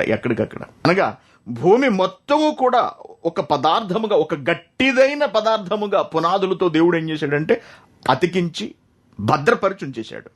అది ఎంత వేగంతో పరుగులు పెట్టినా ఆ పునాదులు దానిని చెదిరిపోనివ్వవు, ఎక్కడికి కూడా భూ పదార్థాన్ని చెదిరిపోనివ్వవు. ఆలోచించండి. ఇప్పుడు భూమంతా కూడా పునాదులు కలిగి విపరీతమైన వేగంతో తిరుగుతూ తన చోటు నుండి కదిలి వెళుతుంది. ఈ కదిలి వెళుతున్న సమయంలో, అనగా విపరీతమైన వేగంతో ప్రయాణిస్తున్న కాలంలో భూమి ఏమాత్రము అటు ఇటు కదలకుండా చాలా జాగ్రత్తగా పరుగులు పెడుతోంది. అనగా తొలగిపోవట్లేదు ఎక్కడికి కూడా, అదిరిపోవట్లేదు ఎక్కడికి కూడా. కాకినాడ నుండి హైదరాబాదు నేను ఒకసారి గౌతమి ఎక్స్ప్రెస్లో వచ్చినప్పుడండి, అసలు అది ట్రైనేనా అనిపించిందండి నాకు. అసలు నిలబడ్డం లేదు పట్టాల మీద, ఆ స్పీడ్కి నిలబడ్డం లేదు అసలు. కంపార్ట్మెంట్ నిద్ర పట్టట్లేదు, అంత విపరీతంగా ఊగిపోతున్న ట్రైన్ ఎక్కడికక్కడ. అంతకుముందు మామూలు ట్రైన్స్లో వెళ్ళాను, ఎక్స్ప్రెస్లు అంటే సాఫీగా వెళుతూ ఉంటాయి మనకు తెలుసు. అది సూపర్ ఫాస్ట్లో మరీ స్పీడ్ అనుకుంటా. ఇంకా అసలు కంపార్ట్మెంట్ మొత్తం ఇలా డాన్స్ వేసేస్తుంది. సాధారణంగా ట్రైన్లో మంచి నిద్ర పడుతుందని మనకు తెలుసు. కారణం ఏంటి? మెత్తగా ఊగుతుంటుంది ట్రైన్, పడవలాగా. అటువంటిది ఇది జల్లిల్లో పెట్టి జల్లిస్తున్నట్టు అయిపోతుందో పక్క నుంచి, విపరీతమైన వేగం. దేవుని పిల్లారా ఆలోచించండి. ఆ వేగానికి కంపార్ట్మెంట్లు ఎగిరి పడిపోతాయేమో అనుకున్నాను నేను, కానీ పడలేదు. కారణం ఏంటో తెలుసా? పునాది వేశారు బలంగా దానికి. ఇప్పుడు ఆలోచించండి. భూమిని అనేక పునాదులు వేసి దేవుడు స్థిరపరిచి, అనగా కదిలిపోకుండా నిమిత్తము, దేనికి కదిలిపోకుండా? వేగానికి కదిలిపోకుండా నిమిత్తము దేవుడు ఏం చేశాడంటే బలమైన పునాదులు వేసి కదిల్చాడు దాన్ని. కదులు అన్నాడు, పరుగు పెట్టు అన్నాడు, కదులు భూమి అన్నాడు. అంత ఒకటే మాట. భూమిని దాని స్థలంలో నుండి కదిలించువాడు ఆయనే అన్నాడు. భూమిని సిద్ధపరిచాడు మొత్తం అంతా. ఎక్కడ నీరుండాలో అక్కడ నీటిని పెట్టాడు, ఎక్కడ పర్వతాలు ఉండాలో అక్కడ పర్వతాలను పెట్టాడు, ఎక్కడ మానవులు నివసించాలో అక్కడ మానవులు ఉంచాడు. చూడండి, ఆస్ట్రేలియా ఎక్కడ ఉంటుందండి? ఆస్ట్రేలియా ఖండం ఎక్కడుంటుందండి? సముద్రం మధ్యలో ఉంటుంది. ద్వీపము అంటారు దాన్ని, ద్వీపం. ఏమండి, అన్ని సముద్రాల మధ్యలో చుట్టూ విస్తారమైనటువంటి జలరాశులు ఉండగా అక్కడ భూమిని పెట్టవలసిన అవసరం ఏమొచ్చింది? అక్కడ పొడి నేల, అక్కడ ఆరిన నేల ఎందుకు ఉండాలి? To balance the earth.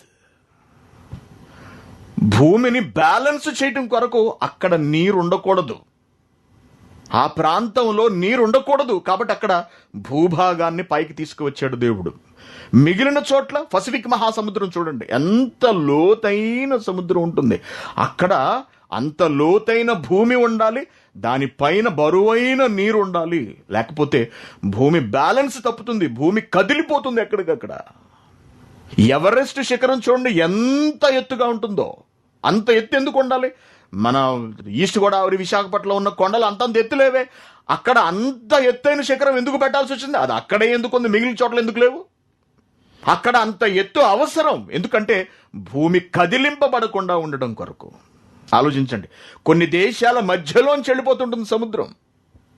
బంగాళాఖాతం ఉందండి, మనకు తెలుసు. భారతదేశం ఎలా ఉంటుందండి? సముద్రము లోపలికి అలా కిందకి తోకలా వస్తుంది. మీరు గమనించండి, ఇటు బంగాళాఖాతం, ఇటు అరేబియా సముద్రం, కిందకు వచ్చినప్పటికి హిందూ మహాసముద్రం ఒక తోకలాగా పొడుగ్గా అలా వస్తుంది. ఎందుకు అలా ఉంది? దాని ఆకృతి ఎందుకు అలా ఉండాలి?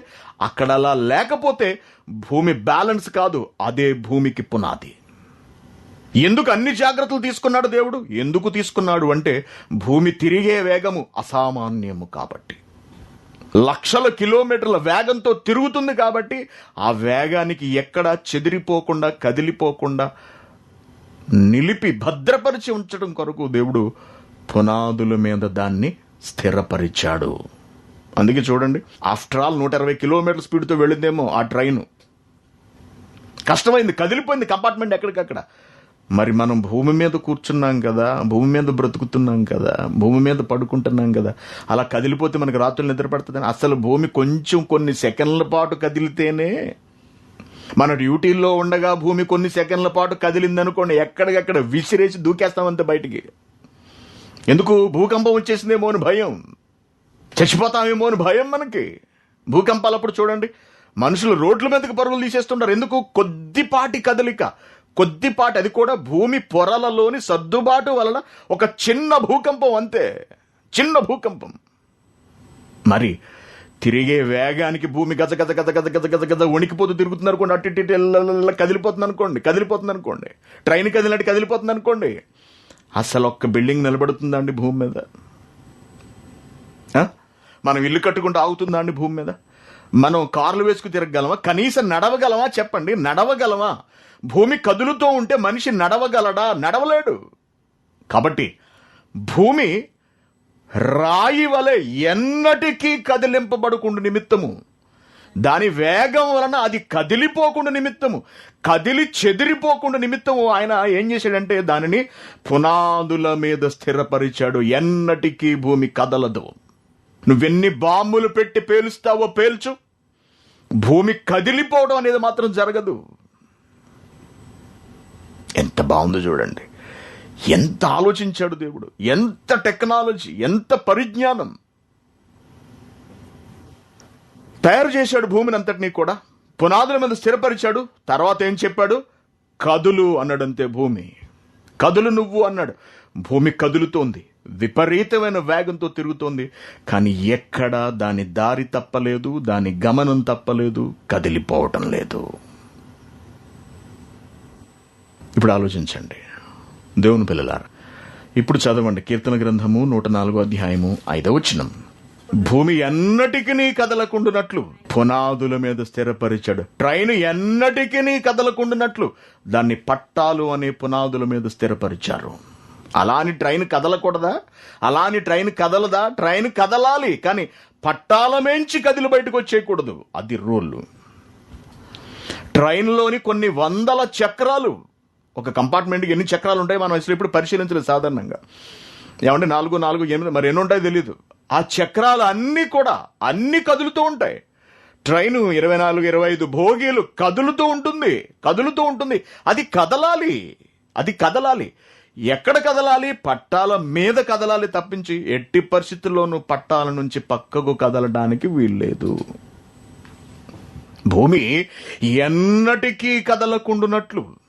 ఆ మధ్య సునామీ వచ్చింది కదండి, 2004లోనూ ఎప్పుడు సునామీ వస్తే ఆ సునామీ దెబ్బ కట్టండి,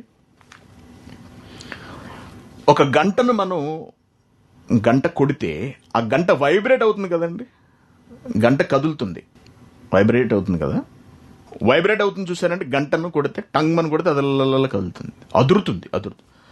భూమి అలా అదిరిందంటండి కొన్ని సెకండ్ల పాటు, వైబ్రేట్ అయిందంటే అలా వైబ్రేట్ అయ్యి అలా ఆగిపోయింది. వైబ్రేషన్ కంటిన్యూ అయ్యి ఉంటుంటే కొన్ని సెకండ్స్ జస్ట్ అలా అని అలా ఆగిపోయిందంట. అంత తీవ్రంగా పడింది దాని ప్రభావం. ఒకవేళ మామూలుగా ట్రైన్ కదిలినట్టుగా భూమి కదిలిపోతే ఇంక అసలు ఏమైనా ఉంటుందా?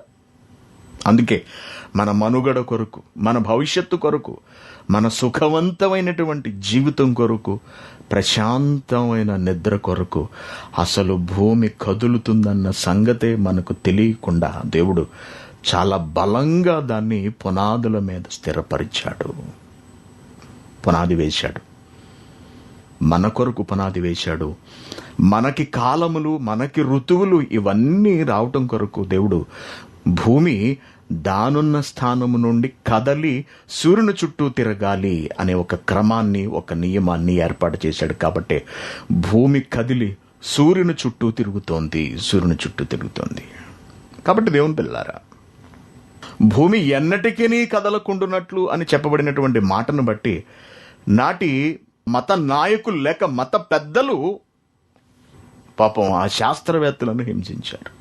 వాళ్ళు సరిగా ఆలోచించలేదు, బైబిల్లోని మిగిలిన భాగాన్ని వాళ్ళు చూడలేదు, కొంతమేర మాత్రమే వాళ్ళు నేర్చుకున్నారు. Very good. ఇప్పుడు ఇక అసలు సమస్య ఎక్కడ వచ్చిందంటేనండి, భూమి ఎన్నటికీ కదలదు కాబట్టి సూర్యుడితో సహా మిగిలిన గ్రహాలన్నీ కూడా భూమి చుట్టూనే తిరుగుతున్నవి. భూమే కేంద్ర స్థానము అన్నది మత పెద్దల వాదన. అయితే భూమి కేంద్ర స్థానం కాదు, సూర్యుడు కేంద్రము. ఎందుకంటే సూర్యుని చుట్టూ భూమి తిరుగుతున్నది కాబట్టి యావత్ విశ్వానికి కూడా సూర్యుడే కేంద్ర స్థానము, సూర్య కేంద్ర సిద్ధాంతము అని వాళ్ళు ప్రతిపాదించారు. కాదు, భూమే కేంద్రము అని చెప్పి బైబిల్ చదివినటువంటి నాటి శాస్త్రవేత్తలు వాళ్ళు ప్రతిపాదించారు. Very good. ఇప్పుడు ఏది కరెక్ట్? శాస్త్రవేత్తలు చెప్పిన సూర్య కేంద్ర సిద్ధాంతం కరెక్టా, లేకపోతే ఈ నాటి క్రైస్తవులు చెప్పినటువంటి, వాళ్ళు గుడ్డిగా నమ్మినటువంటి భూకేంద్ర సిద్ధాంతం కరెక్టా? ఇది ముగింపుగా మనం చూడవలసినటువంటి విషయం. దాన్ని చూసి మనం 2 వచనాల్లో ఈ పాఠాన్ని ముగిద్దాం ఇక. ఓకేనా? యోబు గ్రంథము 38వ అధ్యాయం. సూర్యకేంద్ర సిద్ధాంతం అంటే మీ అందరికీ తెలుసుకోండి తెలియకపోతే. సూర్యకేంద్ర సిద్ధాంతం అనగా మన చుట్టూ అనంతమైన విశ్వం ఉంది, లక్షల నక్షత్ర మండలాలున్నాయి, వీటిలో కోట్లాది నక్షత్రాలున్నాయి. వీటన్నిటిలో కలిపి ఎన్ని నక్షత్రములు ఉన్నవన్నది అసలు ఎవరికీ తెలియదు ఇంతవరకు కూడా. ఓకేనా అండి? అయితే ఈ యావత్ నక్షత్ర మండలాలు మరియు ఈ నక్షత్ర మండలాలన్నిటినీ పట్టి ఉంచినటువంటి కనబడని పదార్థం డార్క్ మ్యాటర్ అంటారు దాన్ని. ఈ డార్క్ మ్యాటర్ ఇదంతా కూడా సూర్యునితో అనుసంధానమై ఉన్నది. వాటి పునాదులన్నీ కూడా సూర్యుని మీద ఉన్నవి అని కొంతమంది శాస్త్రవేత్తలు ప్రతిపాదించారు. చాలా పెద్ద పెద్ద వాళ్ళండి. గెల్లియో అదే మాట అన్నాడు, ప్రాణాలు పోగొట్టుకున్న బ్రూనో అని ఆయన కూడా అదే మాట అన్నాడు. తర్వాత వచ్చిన కొంతమంది శాస్త్రవేత్తలు కూడా సూర్యకేంద్ర సిద్ధాంతాన్ని చాలా బలంగా నమ్మారు. అయితే భూమి ఎన్నటికీ కదలకుండునట్లు ఆయన దాన్ని పునాదుల మీద స్థిరపరిచిన అనే ఒకే ఒక్క మాటను పట్టుకుని ఖచ్చితంగా భూమి కదలదండి, భూమేనండి మొత్తం అంతటికీ ఆధారం అని క్రైస్తవ బోధకులు అడ్డంగా మాట్లాడడం మొదలుపెట్టారు. వాళ్ళు మాట్లాడేది నిజమో అబద్ధమో వాళ్ళకి సరిగ్గా తెలియకపోవచ్చు. మనం ఇప్పుడు బైబిల్ బట్టి పరిశోధన చేద్దాము. అసలు విశ్వానికి కేంద్ర స్థానం ఏది? శాస్త్రవేత్తలు చెబుతున్నట్టుగా సూర్యుడా, లేక మరేది అని మనం పరిశీలించినప్పుడు యోబు గ్రంథము 38వ అధ్యాయం 31వ వచనం. కృత్తిక నక్షత్రములను నీవు బంధింపగలవా? మనకు తెలుసు ఈ అధ్యాయం అంతా కూడా దేవుడు యోబుకు వేస్తున్నటువంటి ప్రశ్న. దేవుడు యోబుని కొన్ని ప్రశ్నలు అడుగుతున్నాడు. నీకు ఇది అవుతుంది, నీ వల్ల అవుతుందా యోబు? నీకు ఇది సాధ్యమేనా? నువ్వు దీన్ని చేయగలవా? ఇవేమైనా నీకు తెలుసా? వీటి పద్ధతులు, వీటి పనులని నీకు తెలుసా? నీకు దేవుడు అంటే ఏంటో వేళకోళంగా ఉంది. నీ ఫ్రెండ్స్ని పట్టుకుని నువ్వు ఎలా పెడితే అలా మాట్లాడుతున్నావు నా గురించి. నేను నిన్ను కొన్ని ప్రశ్నలు అడుగుతాను, నీకు ఏమైనా చేతనైతే చెప్పు అని దేవుడు సవాల్ చేశాడు అనమాట. ఆ క్రమంలో భాగంగా దేవుడు ఏమంటున్నాడంటే, కృత్తిక నక్షత్రములను నీవు బంధింపగలవా? ఆకాశములో కృత్తిక నక్షత్రములు అనేవి తిరుగుతున్నాయి. అవి తిరగకుండా నువ్వు ఆపగలవా ప్రశ్నించాడు. వాటిని నువ్వు బంధించి ఉంచగలవా? నీ గేదె నువ్వు కడితే తెంపుకుని వెళ్ళిపోద్ది. అది నీ పెరట్లో గేదె నీ మాట విందు. నువ్వు నక్షత్రాన్ని ఆపుతావా? నక్షత్రమును బంధించి ఉంచగలవా? నీ కట్టుకున్న పెళ్ళామే నీ మాట విందు. దాన్నే నువ్వు కంట్రోల్ చేయలేవు, దాన్నే నువ్వు బంధించి ఉంచలేవు. నువ్వు నక్షత్రాలను ఆపగలవా? మృగశీర్షికకు కట్లు విప్పగలవా? మృగశీర్షకు కట్లు విప్పగలవా? కొన్ని నక్షత్రాలు నిర్ణీత వేగంతో తిరగాలి అని చెప్పి వాటి వేగాన్ని నేను బంధించాను, వాటిని కట్టి వేసి ఉంచాను. కొన్ని నక్షత్రముల వేగం వేరు, మరికొన్ని నక్షత్రముల వేగం వేరు. కొన్నిటిది విపరీత వేగం, మరికొన్నిటిది స్వల్ప వేగం. నేను మృగశీర్షకును కట్లు వేసి కట్టి నెమ్మదిగా దాన్ని తిప్పుతున్నాను. నువ్వు దాన్ని కట్లు విప్పగలవా? వాటి కాలములలో నక్షత్ర రాశులను వచ్చున్నట్లు చేయగలవా? యోబు, నీ వల్ల అవుతుందా? వాటి కాలములలో నక్షత్రములు కదులుతూ వస్తూ వెళుతూ ఉంటాయి. హేలి తోకచుక్క, హేలి నక్షత్రం ఏదో అంటారు. అది 74 ఏదో మొత్తానికి ఎన్నో కొన్ని సంవత్సరాలకి అది కనపడుతుంది, తర్వాత అది కనపడదు. అనగా నక్షత్రాలు ప్రయాణిస్తూ ఉంటాయి. అవి వచ్చేటట్టు నువ్వు చేయగలవా? లేక రాకుండా నువ్వేమైనా చేయగలవా యోబు అని ప్రశ్నిస్తూ, ఆకాశ మండలపు కట్టడలు నీ వెరుగుదువా అన్నాడు. ఆకాశ మండలపు కట్టడలు అనగా ఆకాశమునకున్నటువంటి రూల్స్ అండ్ రెగ్యులేషన్స్ నీకు తెలుసా? రూల్స్ తెలుసా అని. దేనికి? ఆకాశ మండలమునకు. బాగా గమనించండి. దానికి అనగా ఆకాశ మండలమునకు భూమి మీద గల ప్రభుత్వమును నువ్వు స్థాపించగలవా అన్నాడు. భూమి మీద ఉందట ప్రభుత్వం. దేనికట? ఆకాశ మండలమునకు ప్రభుత్వము అనగా నిర్ణయ స్థానము అంటారు. ప్రభుత్వాన్ని నిర్ణయ స్థానము, శాసన స్థానము అని కూడా అంటారు. మన జీవితాల మీద ప్రభుత్వమే నిర్ణయాలు తీసుకుంటుందండి. మన ఆరోగ్యముల మీద, మన ఉద్యోగాల మీద, మన పన్నుల మీద, ఇతరత్ర మన సేవలన్నిటి మీద కూడా ప్రభుత్వమే నిర్ణయం తీసుకుంటుంది. కాబట్టి అదే మనకు కేంద్ర స్థానం అవుతుంది, అదే మనకు ప్రభుత్వం అవుతుంది. ఇప్పుడు యావత్ విశ్వం అంతటికీ కూడా ప్రభుత్వం ఎక్కడుందో చెబుతున్నారు చూడండి. ఎక్కడ వేసాడట సెంటర్ పాయింట్ని? గవర్నమెంట్ అంతా ఎక్కడుందట? అనక నిర్ణయాలు, ఆలోచనలు, ఆజ్ఞలు అని ఎక్కడి నుంచి వెళతాయట? భూమి మీద నుండే వెళతాయట. ఆకాశ మండలపు కట్టడలను నీ వెరుగుదువా?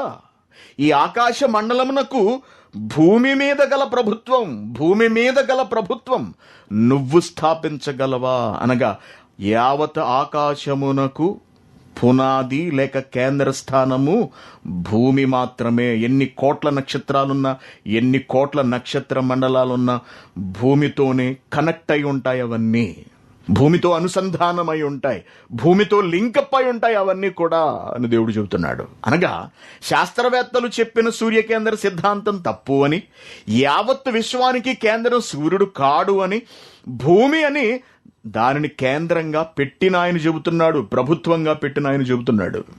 ఆమోసు గ్రంథం 9వ అధ్యాయం 6వ వచనం. ఆకాశమందు తన కొరకై మేడగదులు కట్టుకునివాడును, ఆకాశ మండలమునకు భూమి యందు పునాదులు వేయువాడు ఆయనే అన్నాడు. ఆకాశ మండలమునకు అనగా యావత్ ఆకాశం అంతటికీ కూడా పునాది ఎక్కడ వేశాడట? భూమి యందు వేశాడు పునాది, భూమి యందు వేశాడు. సూర్యుని యందు పునాది వేయలేదు. తెలుసుకోండి, సూర్యుని యందు పునాది వేయలేదు.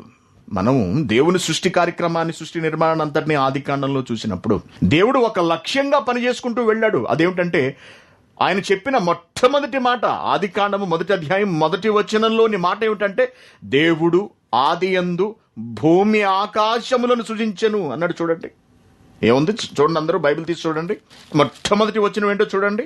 ఆదియందు దేవుడు భూమి ఆకాశములను, భూమి ప్రధానము, భూమి కీలకము, భూమి ప్రభుత్వము. ఈ భూమిపై ఆధారపడే విశ్వము లేదా ఆకాశము తన మనుగడను కొనసాగిస్తుంది. భూమి కొరకే ఆకాశం ఉన్నది. చాలాసార్లు చెప్పాను నేను మీకు. ఆకాశ విశాలమును ఎందుకు చేశాడు దేవుడు? 6వ వచనం చూడండి. జలముల మధ్య నొక విశాలము కలిగి ఆ జలములను ఈ జలములను వేరుపరుచునుగాకని పలికెను. దేవుడు ఆ విశాలము చేసి ఆకాశము క్రింది జలములను ఆకాశము మీది జలములను వేరుపరపగా ఆ ప్రకారం ఆయను. దేవుడు ఆ విశాలమునకు ఆకాశమని పేరు పెట్టెను. ఆకాశాన్ని సృష్టించాడు దేవుడు. ఎందుకు ఆకాశాన్ని సృష్టించాడు? 9వ వచనం. దేవుడు ఆకాశము క్రిందనున్న జలములు ఒక చోటనే కూర్చబడి ఆరిన నేల కనబడును గాకని పలుకగా ఆ ప్రకారం ఆయను. దేవుడు ఆరిన నేలకు భూమి అని పేరు పెట్టెను. దేవుడు ఆకాశమును చేయడానికి గల కారణము దానిలో భూమిని ఉంచటం కొరకే. అనగా భూమి లేని నాడు ఆకాశము లేదు. భూమిని తయారు చేయని నాడు, భూమిని కలిగించని నాడు ఆకాశమును కలిగించవలసినటువంటి అవసరం లేదు. భూమి కొరకే ఆకాశాన్ని చేశాడు. అనగా ఆకాశం నిలిచి ఉన్నది భూమి కొరకు. భూమి మీద సమస్త వస్తువులను దేవుడు చేశాడు. అందుకే భూమి కేంద్ర స్థానము. భూమి కొరకే ఆకాశం ఉన్నది తప్పించి ఆకాశం కొరకు భూమి లేదు. తెలుసుకోండి, ఆకాశం కొరకు భూమి లేదు. భూమిని నిలిపి ఉంచడం కొరకు ఒక శూన్య మండలాన్ని చేశాడు. ఆ శూన్య మండలమే మన చుట్టూ ఉన్నటువంటి ఆకాశము. కాబట్టి ఈ యావత్ ఆకాశమునకు కేంద్రం ఎక్కడుంది? ప్రభుత్వం ఎక్కడుంది? భూమిపైనే ఉన్నది. కాబట్టి నాటి శాస్త్రవేత్తలు ప్రతిపాదించిన సూర్యకేంద్ర సిద్ధాంతం అనేది తప్పు. భూకేంద్ర సిద్ధాంతమే కరెక్ట్. నాటి శాస్త్రవేత్తలు ప్రతిపాదించిన సూర్యకేంద్ర సిద్ధాంతం తప్పు తప్పు తప్పు. అయితే మరి ఈ యావత్తు విశ్వము కదులుతోంది అని చెప్పి మరి శాస్త్రవేత్తలు చెప్పారు కదా. భూమి సూర్యుడి చుట్టూ తిరుగుతోంది కాబట్టి సూర్యుడే కేంద్రం కదా అని వాళ్ళు ప్రతిపాదించారు కదా అని మనం అనుకోవచ్చు. వాళ్ళ పరిశోధనలలో పొరబడ్డారు. భూమి సూర్యుని చుట్టూ తిరిగినంత మాత్రం చేత సూర్యుడి కేంద్రం అనుకున్నారే తప్పించి అసలు సూర్యుడు ఉన్నదే భూమి కొరకు అనే సంగతి తర్వాత వచ్చినటువంటి శాస్త్రవేత్తలు తమ పరిశోధనలో తెలుసుకున్నారు. అర్థమైందా అండి? మొదటి శాస్త్రవేత్తలు ఏం చేశారంటే సూర్యుడే కేంద్రస్థానం అనుకున్నారు, దానినే ప్రతిపాదించారు, దాన్నే ప్రపంచం అంతా నమ్మింది. తదనంతర కాలంలో వచ్చిన అనేక మంది శాస్త్రవేత్తలు వారి సిద్ధాంతాలను మళ్ళీ పరిశోధించి కాదు, భూకేంద్ర సిద్ధాంతమే కరెక్ట్. ఈ యావత్తు విషయం అంతా భూమిపైనే కేంద్రీకృతమై ఉన్నది. భూకేంద్రం నుండి సంకేతాలు, సూచనలు, ఆజ్ఞలు అన్నీ వెళుతున్నాయి. భూమితోనే కనెక్ట్ అయి ఉన్నది, లింక్ అయి ఉన్నది అనే సంగతిని వాళ్ళు బయటపెట్టారు. కాబట్టి దేవుని పిల్లారా, వాళ్ళ జ్ఞానం మేరకు వాళ్ళు ఆలోచించి సూర్యకేంద్ర సిద్ధాంతం అని వాళ్ళు చెప్పినప్పుడు, భూమి కదులుతుంది అనే సంగతిని నాటి శాస్త్రవేత్తలు బయటపెట్టినప్పుడు క్రైస్తవ బోధకులు మూర్ఖంగా ఆలోచించారు తప్పించి బైబిల్లో దీనికి సంబంధించిన మిగిలిన మాటలు ఏమైనా దేవుడు రాయించాడా అని తెలుసుకోలేకపోయారండి. నిజంగా వాళ్ళు బైబిల్ అంతటినీ కూడా దేవుడు చెప్పినట్టుగా చదివి ఉంటే నిజమే, భూమి కదులుతోంది, సూర్యుడి చుట్టూ తిరుగుతోంది. అయితే సూర్యకేంద్ర సిద్ధాంతం మాత్రం తప్పు, భూకేంద్ర సిద్ధాంతమే కరెక్ట్ అని దేవుని భావనను, దేవుని చేతి పనిని నాటి శాస్త్రవేత్తలకు చెప్పగలిగేవారు. అలా చెప్పకుండా వాళ్ళు ఏం చేశారంటే హింసించారు. వాళ్ళు వాళ్ళ చావుకు కారకులయ్యారు. అది ఎంత తప్పు దేవుని పిల్లారా. నాడే కాదు నేడైనా సరే ఒక వ్యక్తిని చంపేవాడు నరహంతకుడు. దేవుడు పేరు చెప్పి వీళ్ళు నరహంతకులుగా మారారు. కాబట్టి ఈ రోజున మత ఛాందసవాదులు ఎప్పుడో జరిగిన ఆ సంగతిని లేవనెత్తి క్రైస్తవులు మత ఛాందసవాదులు అంటూ మాట్లాడుతున్నారు. తెలుసా అంటే మీరు క్రైస్తవ్యాన్ని నమ్మకండి. వాళ్ళు శాస్త్రవేత్తలను హింసించారు. ఈ క్రైస్తవులు తాము పట్టుకున్న దానికి 3 కాళ్ళు అంటారు, తాము పట్టుకున్న కుందేలకు 3 కాళ్ళు అంటారు. వీళ్ళు వాస్తవాలను అంగీకరించరు. శాస్త్రవేత్తల పరిశోధనలు వీళ్ళు అంగీకరించలేరు. కాబట్టి అంగీకరించని వీళ్ళు ఏం చేస్తారంటే తమ మతం గొప్పను చాటుకోవడానికి, తమ బైబిల్ ఆధిక్యతను ప్రదర్శించడానికి వాళ్ళని చంపేస్తున్నారు వీళ్ళు. కాబట్టి ఆ క్రైస్తవ్యాన్ని మీరు నమ్ముకోకండి అని భారతదేశంలో ప్రకటిస్తున్నారు ఈ రోజున. దేనిని బట్టి? నాటి క్రైస్తవులు ప్రవర్తించినటువంటి దుర్మార్గతను బట్టి. దేవుని పిల్లారా, మిమ్మల్ని ఎవడన్నా బాధ పెట్టాడు అనుకోండి, ఈవెన్ దేవుని మాటలైనా సరే తప్పు అన్నాడు అనుకోండి, వాళ్ళను చంపవలసిన అవసరం కానీ, వాళ్ళని నిందించవలసిన అవసరం కానీ, వాళ్ళను బాధ పెట్టవలసిన అవసరం కానీ మనకు లేదండి. సత్యం చెప్పడం మన బాధ్యత. మనం చెబుతున్నామా లేదా అది చూస్తాడు దేవుడు. వాడు వినకపోతే వాడు పోతాడు. కువైట్ దేశంలో ఎన్నో సంవత్సరాల నుండి నేను సత్యవాక్యాన్ని ప్రకటిస్తున్నాను. నా మాటలు విని సత్యాన్ని అంగీకరించిన వాళ్ళు బహు తక్కువ మంది. మన సంఘానికి 1000 మంది వచ్చి వెళ్ళారు. నిలబడిన వాళ్ళు ఎంతమంది? 100 మంది మాత్రమే. మరి వాళ్ళందరికీ వాక్యం అందలేదా? అందింది. వాళ్ళ సంగతి దేవుడు చూస్తాడు, ఆయన చూసుకుంటాడు. వాళ్ళు నమ్మట్లేదా కదా అని నువ్వు వాళ్ళని నిందించడమో, వాళ్ళని తిట్టడమో, వాళ్ళని కొట్టడమో, లేకపోతే వాళ్ళని చంపడానికి ప్రయత్నించడం, ఇటువంటివి చేయకూడదు. అటువంటివి చేసిన వాడు క్రైస్తవుడు కాడు ఎప్పటికీ కూడా. దేవుని పిల్లరా, వారి మార్పునకు అవసరమైతే మన ప్రాణం పెట్టాలి. దట్ ఈస్ క్రైస్తవ్యం. అది క్రీస్తు తత్వం అంటే. అది బోధించారు యేసుక్రీస్తు గారు ఈ ప్రపంచానికి. అలా క్రైస్తవులను బ్రతకమన్నాడే తప్పించి ఎవరినేమో హింసించమని గాని బాధించమని గాని ఆయన ప్రేరేపించలేదు, చెప్పలేదండి.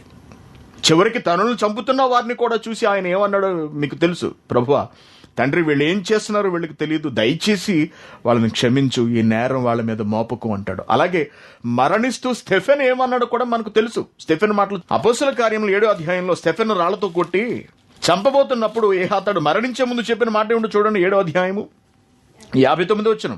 ప్రభువును గూర్చి మొర్రపెట్టుచు, యేసు ప్రభువా, నా ఆత్మను చేర్చుకొనుమని స్టెఫెను పలుకుచుండగా వారు అతని రాళ్లతో కొట్టిరి. అతడు మోకాళ్ళుని, ప్రభువా, వారి మీద ఈ పాపము మోపకుమని గొప్ప శబ్దముతో పలికెను.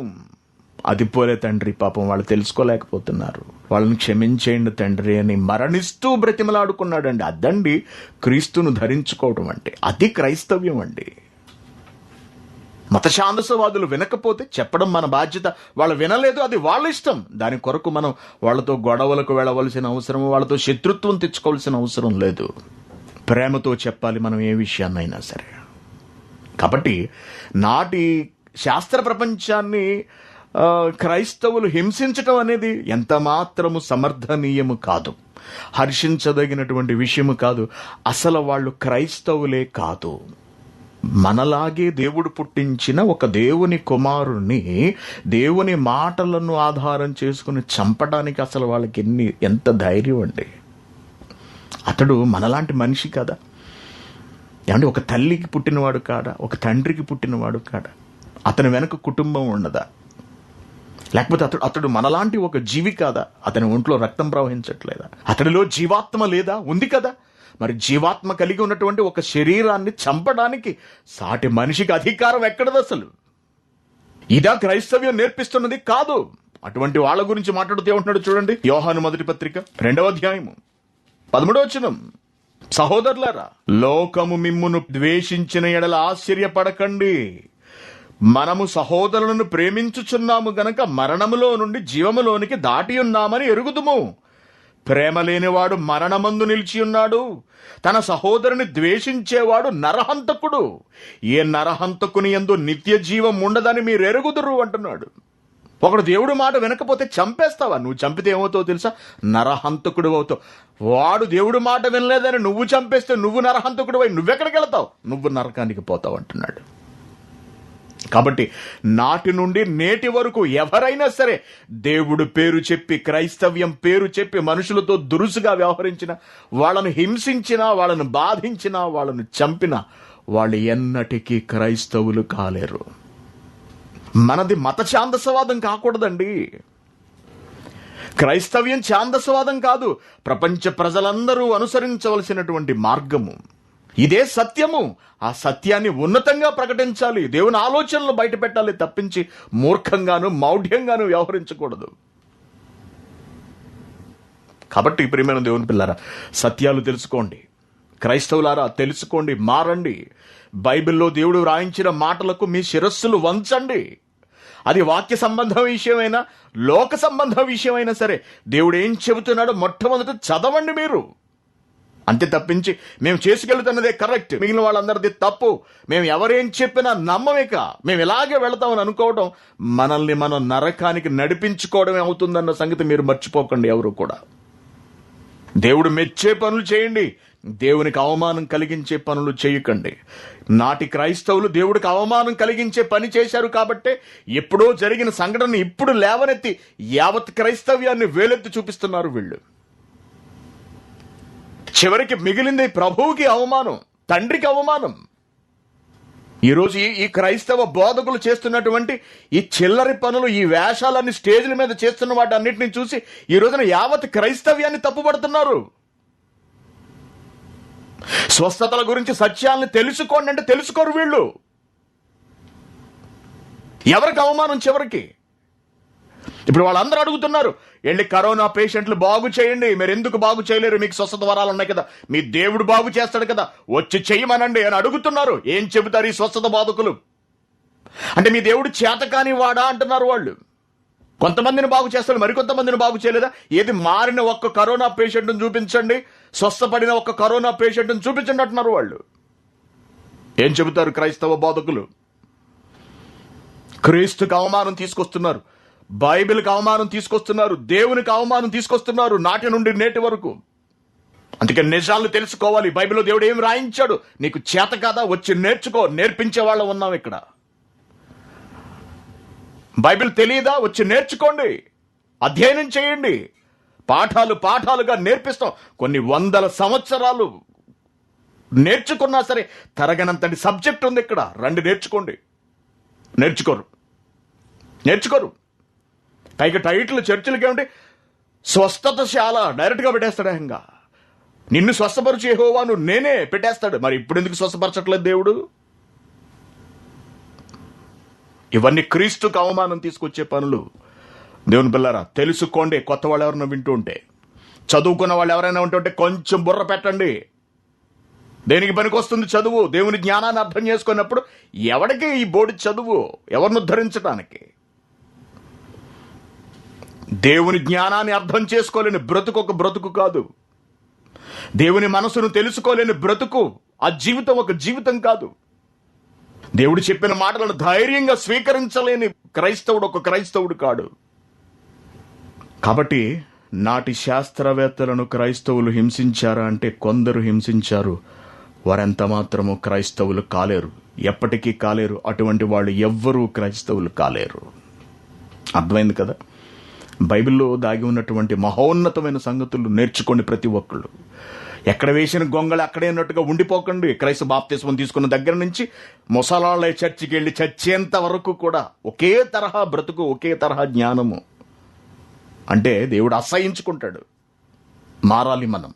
మన బ్రతుకులు మారాలి, మన భక్తి విధానం మారాలి, మన నడవడిక మారాలి, దేవుణ్ణి మహిమపరిచే విధానాన్ని మనం నేర్చుకోవాలి. తండ్రిని ఉన్నతంగా మహిమపరచాలి, దేవుని పని జరిగించి మహిమపరచాలి. ఇది పాఠం. కళ్ళు మూసుకొని ప్రార్థన చేస్తాను. పరలోకమందున్న మా కన్న తండ్రి, మీకు వందనములు నాయన. విలువైన మాటలను మేము నేర్చుకుంటున్నాం తండ్రి. మా కొరకు మీరు ఎంత ఆలోచించారు తండ్రి. భూమిని కేంద్రస్థానంగా మా కొరకు మీరు చేశారు. మేము బ్రతుకుతున్నాం కాబట్టి తండ్రి, మా మీదే విశ్వమంతా ఆధారపడి ఉన్నది తండ్రి. మా కొరకు భూమి తిరుగుతుంది, మా కొరకు సూర్యుని చుట్టూ తిరుగుతుంది, మా కొరకు సూర్యుడు వెలుగుతున్నారు, మా కొరకే నక్షత్ర మండలాలన్నీ కదులుతున్నాయి. మేము భూమి మీద ఉన్నాము కాబట్టే, మీ బిడ్డలమైన మమ్మును మీరు భూమి మీద ఉంచారు కాబట్టి భూమిని కేంద్ర స్థానంగా విశ్వానికి చేశారు.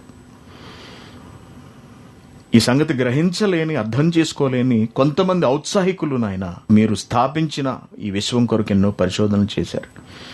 వాటిని సరిగా అర్థం చేసుకోలేని శాస్త్రవేత్తలు, వాక్యాన్ని సరిగా అర్థం చేసుకోలేని బౌద్ధకులు, వీరిద్దరి నడుమ బాధను అనుభవిస్తున్నది మీరు తండ్రి. దేవా, క్రైస్తవులైన వాళ్ళే, మీ బిడ్డలే మీకు అవమానం తీసుకొస్తున్నప్పుడు సత్యాన్ని సమాజానికి తెలియపరచడానికి నాయన Bible open university India international మీరు పుట్టించారు. మీ జ్ఞానమును తండ్రి సంఘమునకు అందించారు.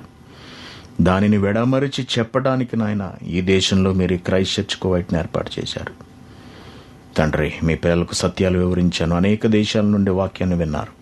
మీ గొప్పదనాన్ని ఆలోచించగలిగే శక్తి వారికి ప్రసాదించండి. మీరెంత విజ్ఞానమును వినియోగించారు తండ్రి భూమిని తయారు చేయటం కొరకు అనే సంగతిని తెలుసుకోగలిగే శక్తిని వారికి ఇవ్వండి దేవా. ఆన్లైన్లో ఉన్న మీ బిడ్డలందరి కొరకు ప్రార్థిస్తున్నాం.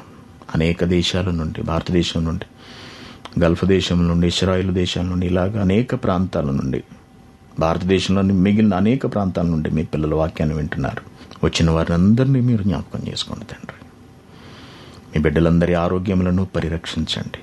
మారు మనస్సు కలిగి మీ కొరకు బ్రతకాలను నిర్ణయించుకుని ఉన్నతమైన సంకల్పములతో ఉన్నటువంటి మీ బిడ్డల దరికి తెగులు చేరనివ్వకుండా కట్టడి చేయమని మిమ్మల్ని బ్రతిమలాడుతున్నాము నాయన. తండ్రి, క్రైస్ట్ చర్చ్ కువైట్ను జ్ఞాపకం చేసుకోండి. సంఘంలో ఉన్న మీ పిల్లలందరి కొరకు ప్రార్థిస్తున్నాము నాయన. ఎందరో అస్వస్థులై ఉన్నారు తండ్రి. నాయన, లెక్చరర్ మేరీ గారి కొరకు ప్రార్థిస్తున్నాం. ఉత్తర కుమారి గారి కుటుంబం కొరకు ప్రార్థిస్తున్నాం తండ్రి. మేరుగు రవి గారి తల్లి గారి కొరకు ప్రార్థిస్తున్నాం నాయన. మీ బిడ్డలందరూ ప్రార్థించమని అడిగారు. వారందరి విషయాన్ని, వారి ఆరోగ్య విషయాన్ని మీ ముందు పెడుతున్నాం తండ్రి. మీ బిడ్డలకు సహాయం చేయండి నాయన. సంఘాన్ని బలపరచండి, సంఘాన్ని విస్తరింప చేయమని ప్రాధేయపడుతున్నాం. సంఘాన్ని నాయన కొత్త దారిలోనికి తీసుకువెళ్ళటానికి ప్రయత్న పడుతూ ఉండగా భవిష్యత్తుకు మార్గాన్ని సరళం చేయమని మిమ్మల్ని వేడుకుంటున్నాము. మరిన్ని ఆత్మలు రక్షించడానికి, మరిన్ని చోట్లకు అద్భుతమైనటువంటి శ్రేష్టమైన మీ వాక్యాన్ని తీసుకువెళ్ళటానికి, అందించడానికి మేము వేస్తున్న ప్రతి ప్రణాళికకు మీ మద్దతును మేము కోరుకుంటున్నాం తండ్రి. ఇది మా వలన జరిగే పని కాదు నాయన, ఇది మీరు జరిగిస్తేనే అవుతుంది. అందుకు తండ్రి, యావత్ బాధ్యతను, ఈ భారమునంతటిని తండ్రి మీ చేతుల్లో పెడుతున్నాము, మీ భుజాలకు ఎత్తుతున్నాము తండ్రి. మీరే ఈ కార్యక్రమాన్ని అంతటినీ నడిపించమని, మమ్మల్ని వాడుకోమని తండ్రి. వృద్ధులమై మరణించే సెకను వరకు తండ్రి మీ పనిలో నలగగలిగే భాగ్యమును మాకు అనుగ్రహించమని క్రైస్ట్ చర్చ్ కువైట్కిమ్మని మిమ్మల్ని వేడుకుంటున్నాం తండ్రి. కష్ట సమయంలో తమ కష్టార్జితాన్ని నాయన ఉన్నతమైన మీ పని కొరకు ఎంతో ఉత్సాహంగా త్యాగం చేస్తున్న మీ బిడ్డలందరినీ జ్ఞాపకం చేసుకోండి. అనేక దేశముల నుండి తండ్రి మీ పిల్లలు ఎంతో ఆనందంతో మీ కొరకు మీ పనులు జరిగించడానికి ముందుకు వస్తున్నారు. ప్రతి ఒక్కరిని మీరు జ్ఞాపకం చేసుకోండి, వారి కుటుంబంలో జ్ఞాపకం చేసుకోండి తండ్రి. వారి ఆరోగ్యములను పరిరక్షించమని మిమ్మల్ని ప్రాధేయపడుతున్నాము తండ్రి. ఎంతో గొప్ప జ్ఞానాన్ని మాకు అందించిన మా ఆత్మీయ తండ్రి గారిని దేవా, మీరు ఆయనకు దీర్ఘాయుష్ను, సంపూర్ణ ఆరోగ్యమును ప్రసాదించండి. ఆయన జరిగిస్తున్న పనులన్నిటిలోనూ మీరు తోడుంచమని మిమ్మల్ని వేడుకుంటున్నాము దేవా. రేపు కూడా మీ వాక్యం చెప్పుకునే అవకాశమును, ఆయుష్కాలమును మాకు అనుగ్రహించండి తండ్రి.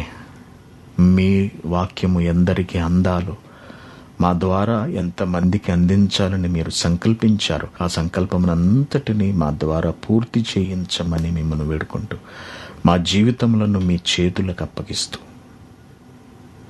మా ప్రభువును ప్రియరక్షకుడైన యేసుక్రీస్తు వారి పేరిట ఈ ప్రార్థన అంతటినీ మీకు సమర్పిస్తున్నాం తండ్రి. ఆమెన్. అందరికీ వందనాలు.